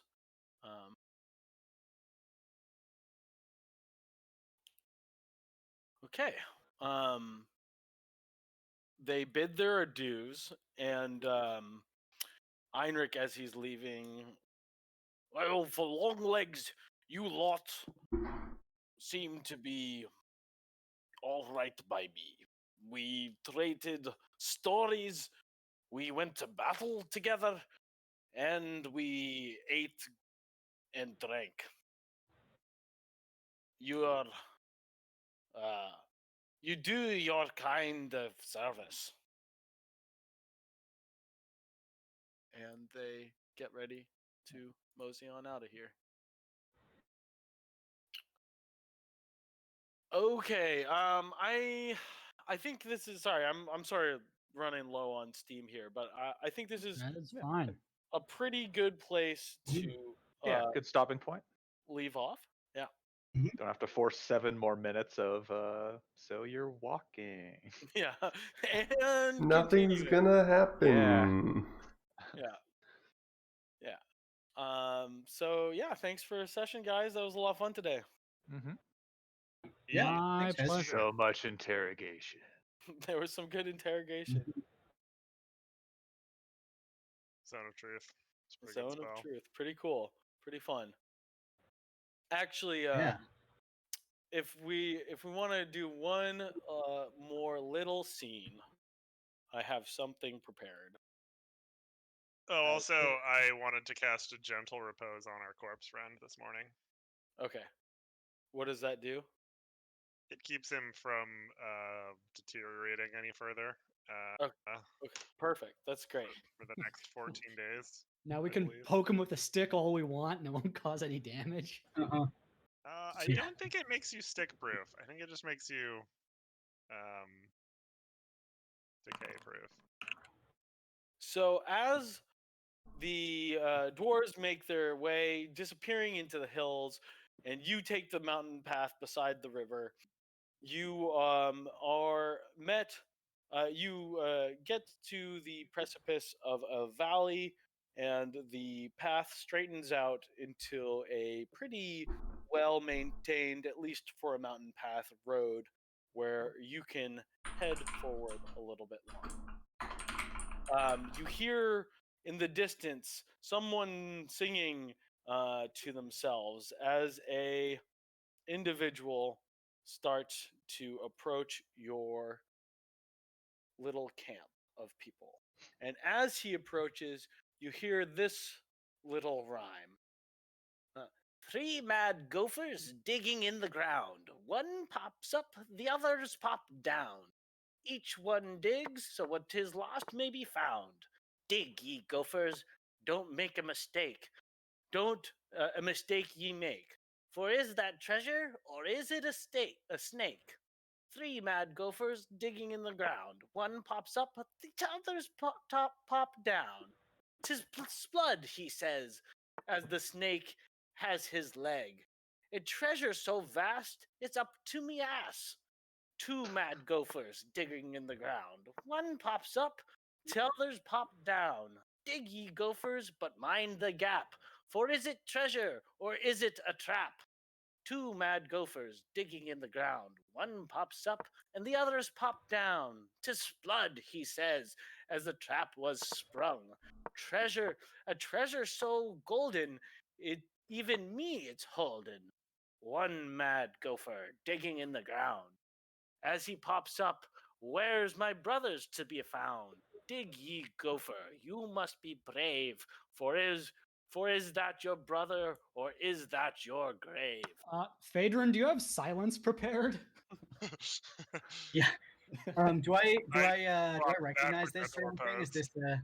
this Immediate regret. is this a tune with? Yeah, I mean, it's a little bit of a. I mean, I like it. I dig it. It's Have I Also, heard this before?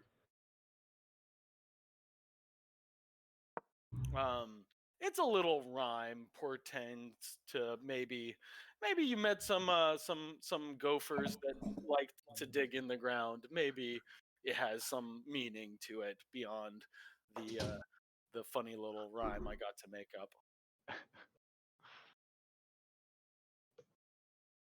Well, I'm at least writing it down because I like it. Oh, gophers and Um, gophers. Well, forgive me.